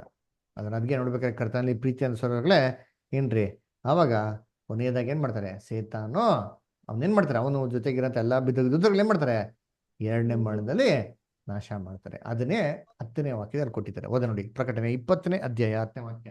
ಇದಲ್ಲದೆ ಅವರನ್ನು ಮರಳುಗೊಳಿಸಿದ ಸೈತಾನನು ಬೆಂಕಿ ಗಂಧಕಗಳಿರುವ ಕೆರೆಯಲ್ಲಿ ದೊಬ್ಬಲ್ಪಟ್ಟನು. ಅಲ್ಲಿ ಮೃಗವೂ ಸುಳ್ಳು ಪ್ರವಾದಿಯೂ ಕೂಡ ಇದ್ದಾರೆ. ಹ್ಮ್ ಹಗಲಿರುಳು ಯುಗ ಯುಗಾಂತರಗಳಲ್ಲಿಯೂ ಯಾತನೆ ಪಡುತ್ತಿರುವರು. ನೋಡ್ರ, ಹಗಲಿರುಳು ಯುಗ ಯುಗಾಂತಗಳು ಏನ್ ಮಾಡ್ತಾರೆ, ಯಾತನೆ ಪಡ್ತಾರೆ ಅಂತ ಹೇಳ್ತಾರೆ. ಹಗಲಿರುಳು ಯುಗ ಯುಗಾಂತಗಳು ಏನಪ್ಪ ಅಂತಂದ್ರೆ ಆ ಒಂದು ನಿರ್ದಿಷ್ಟವಂತ ಕಾಲ ಮುಗಿಯ ತನಕ ಯಾತನೆ ಪಡ್ತಾನೆ. ಏನರ್ಥ? ನಾವು ಕಳಸತಿ ನೋಡಿದಿರಿ ಅಲ್ಲ, ಪ್ರಕಟಣೆ 19ನೇ ಅಧ್ಯಾಯದಲ್ಲಿ ಅಲ್ವರ ಏನ್ರಿ, ಅಲ್ಲಿ ಮೃಗವು ಆಮೇಲೆ ಏನ್ರಿ ಸುಳ್ಳು ಪ್ರವಾದಿ ಏನರ್ಥ? ಒಬ್ಬ ಒಂದೊಂದು ಬಗ್ಗೆ ಹೇಳಿರೋದು, ಮಲ್ಟಿಪಲ್ಸ್ ಹೇಳಿಲ್ಲ. ಸುಳ್ಳು ಪ್ರವಾದಿಗಳು ಅಂತ ಹೇಳಿಲ್ಲ, ಮೃಗಗಳು ಅಂತ ಹೇಳಿಲ್ಲ, ಮೃಗ ಸುಳ್ಳು ಪ್ರವಾದಿ ಅಂದ್ರೆ ಇದು ಹೇಳ್ತಾ ಇದ್ದು ಗ್ರೇಟ್ ಆಂಟಿಕ್ರೈಸ್ಟ್ ಸಿಸ್ಟಮ್ ಬಗ್ಗೆ. ಇವರ ಊರ್ನ ಬಂದ್ಬಿಟ್ಟು ಬೆಂಕಿ ಗಂಧಗಳು ಊರಿಂದ ಕೆರೆಗೆ ಆಗ್ತಾ ಅಂದ್ರೆ ಬೆಂಕಿ ಗಂಧಕಗಳು ಅಂದ್ರೆ ಗಂಧಕ ಅಂತ ಹೇಳ್ಬೇಕಾದ್ರೆ ನಾನು ಸಲ್ಫರ್ ಮತ್ತೆ ಬ್ರಿಮ್ಸ್ಟೋನ್ ಅಂತ ಒಂದು ಕೆಮಿಕಲ್ ರೀ. ಆ ಕೆಮಿಕಲ್ಗೆ ಏನೋ ವಸ್ತು ಹಾಕ್ಬಿಟ್ರೆ ಸುಟ್ಟು ಭಸ್ಮ ಮಾಡ್ಬಿಡ್ತಂತಾರೆ. ಅಷ್ಟು ಫಾಸ್ಟ್ ಆಗಿ ಅಷ್ಟು ಪವರ್ ಇದೆ ಅಂತಾರೆ ಅದು. ಈ ಮೋಲ್ಟನ್ ಲಾವಾ ಬರ್ತಾವ ನೋಡಿ, ವ್ಯಾಲ್ಕನ್ ಅದಕ್ಕೆ ಈಕ್ವಲ್ ಅಂತ ಅದು. ಅದೇನರ್ಥ ಅಂದ್ರೆ ಇವ್ರನ್ನ ಸಂಪೂರ್ಣವಾಗಿ ನಾಶ ಮಾಡಾಕ್ತಾರೆ ಅಂತ ಅರ್ಥ. ಇದು ನಾವೇನ್ ನೋಡ್ತೀರಿ ಪ್ರಕಟಣೆ ಇದ್ರಲ್ಲಿ ಏನ್ ನೋಡ್ತೀರಿ, ಇದು 2ನೇ ಮರಣ ಅಂತ ಬಹು ಸ್ಪಷ್ಟವಾಗಿ ನಮ್ಗೆ ಕ್ಲಿಯರ್ ಆಗಿ ಏನಾಗಿದೆ ಅಲ್ಲಿ ಕೊಟ್ಟಿರೋದು ನೋಡ್ತೀವಿ. ಅಂದ್ರೆ ಇದೇನಂತಾರೆ ಇದು 2ನೇ ಮರಣವು ಅಲ್ಲೇ ಕೊಟ್ಟಿದ್ದಲ್ಲ. ಓದ್ರಿ. ಪ್ರಕಟಣೆ 20ನೇ ಅಧ್ಯಾಯ 21. ಆಮೇಲೆ ಮೃತ್ಯುವು ಪಾತಾಳವು ಬೆಂಕಿಯ ಕೆರೆಗೆ ದೊಬ್ಬಲ್ಪಟ್ಟವು. ಆ ಬೆಂಕಿಯ ಕೆರೆಯೇ 2ನೆಯ ಮರಣವು. ಬೆಂಕಿ ಕೆರೆ ಏನ್ರಿ 2ನೇ ಮರಣ ಅಂದ್ರೆ ಡಿಸ್ಟ್ರಕ್ಷನ್ ಫಾರ್ ಎವರ್. ಸೇತಾನ ಮತ್ತೆ ಬಿದ್ದು ಏನ್ ಮಾಡ್ತಾರೆ, ಸಂಪೂರ್ಣವಾಗಿ ನಾಶ ಮಾಡಾಕ್ತಾರೆ. ಇನ್ನೆಂದಿಗೂ ಏನಾಗಲ್ಲ, ಸಿಕ್ಕೋದಿಲ್ಲ ಅಂತ ಹೇಳ್ತಾರೆ. ಅದಕ್ಕೆ ಕರ್ತನಲ್ಲಿ ಪ್ರೀತಿ ಅಂತ ಸೋದರಗಳೇ, ಕೊನೆಯದಾಗಿ ನಮ್ಮ ಬ್ರದರ್ ಒಂದು ಬ್ಯೂಟಿಫುಲ್ ಸಜೆಷನ್ ಹೇಳ್ತಾರೆ, ಸೇತಾನ್ನ ಮಾಂಸದಲ್ಲೇ ಬರಕ್ ಬಿಡ್ತಾರೆ ಅಂತ. ಮಾಂಸದಲ್ಲಿ ಬಂದವಾಗ ಏನ್ ಮಾಡ್ತಾರೆ ಅಂತ ಜನಗಳೆಲ್ಲ ಮರಳುಗೊಳಿಸ್ತಾವಾಗ ದೇವರು ಅದೇ ನೇಚರ್ ಲಾಕ್ ಮಾಡ್ಬಿಡ್ತಂತಾರೆ. ತಿರ್ಗಾ ಆತ್ಮಿಕ ಸ್ವರೂಪ ಹೋಗಕ್ಕೆ ಬಿಡೋದಿಲ್ಲ. ಮಾಂಸದಲ್ಲಿ ಎಲ್ಲಾರ ಕಣ್ಣು ಮುಂದೆನೆ ಅವನ್ನ ನಾಶ ಮಾಡ್ತಾರಂತೆ. ಇದ್ರ ಬಗ್ಗೆ ನಾವು ಬರುವಂತ ನೆಕ್ಸ್ಟ್ ಏನ್ರಿ ರೆವಲ್ಯೂಷನ್ ಸ್ಟಡಿಯಲ್ಲಿ ಇನ್ನ ಡೀಟೇಲ್ ಆಗಿ ನಾವೇ ಮಾಡೋಣ, ನೋಡೋಣ. ಓಕೆನಾ? ಸೊ ದೇವರು ಈ ವಾಕ್ಯಗಳನ್ನ ಆಶೀರ್ವದಿಸ್ಲಿ. ಕೊನೆಯದಾಗೆ ಯಾರಿಗೇನ ಡೌಟ್ಸ್, ಏನೋ ಕ್ವಶನ್ಸ್ ಇದೆಯಾ? ಯಾರಿಗೇನ ಪ್ರಶ್ನೆಗಳಿದೆಯಾ? ಬ್ರದರ್, ಇದು 2ನೇ ಮರಣ ಅಂದ್ರೆ ಮುಕ್ತಾಯ ಅಲ್ವಾ ಬ್ರದರ್? ಮುಗ್ದೋಗುತ್ತೆ ಅದು. ಅಷ್ಟೇ, ಅದೇ ಅಂತ್ಯ. ಅದ್ರ ಮುಂದಕ್ಕೆ ಹಿಂದಕ್ಕೆ ಏನೂ ಇಲ್ಲ. ತಿರ್ಗಾ ವಾಪಸ್ ಎದ್ದು ಬರೋಂಥ ಕಥೆನೇ ಇಲ್ಲ. ಅಂದ್ರೆ ಒಂದ್ ರೀತಿ ಮರಣ ಅನ್ನೋದು ಒಳ್ಳೇದೇನೆ. ಪಾಪಿಗಳಿಗೆ, ದೇವ್ರ ಉದ್ದಕ ಪಾಪ ಮಾಡಿದವ್ರಿಗೆ 2ನೇ ಮರಣ ಅಂತ ಬಿಟ್ಟು ಒಂದ್ ರೀತಿ ಒಳ್ಳೇದೇನೆ. ಇನ್ನು ಸತಿ ಯಾವತ್ತೂ ಪಾಪಿಗಳು ದುಷ್ಟರುಗಳು ಕಾಣಿಸಲ್ಲ ಅಂತ ಅರ್ಥ. ಸರಿ ಬ್ರದರ್, ಅಷ್ಟೇ. ಓಕೆನಾ? ಸರಿ, ಬೇರೆ ಯಾರ್ಯಾರ ಪ್ರಶ್ನೆ ಇದೆಯಾ? ಏನೋ ಕ್ವಶನ್ಸ್ ಇದೆಯಾ? ಸರಿ, ಓಕೆ.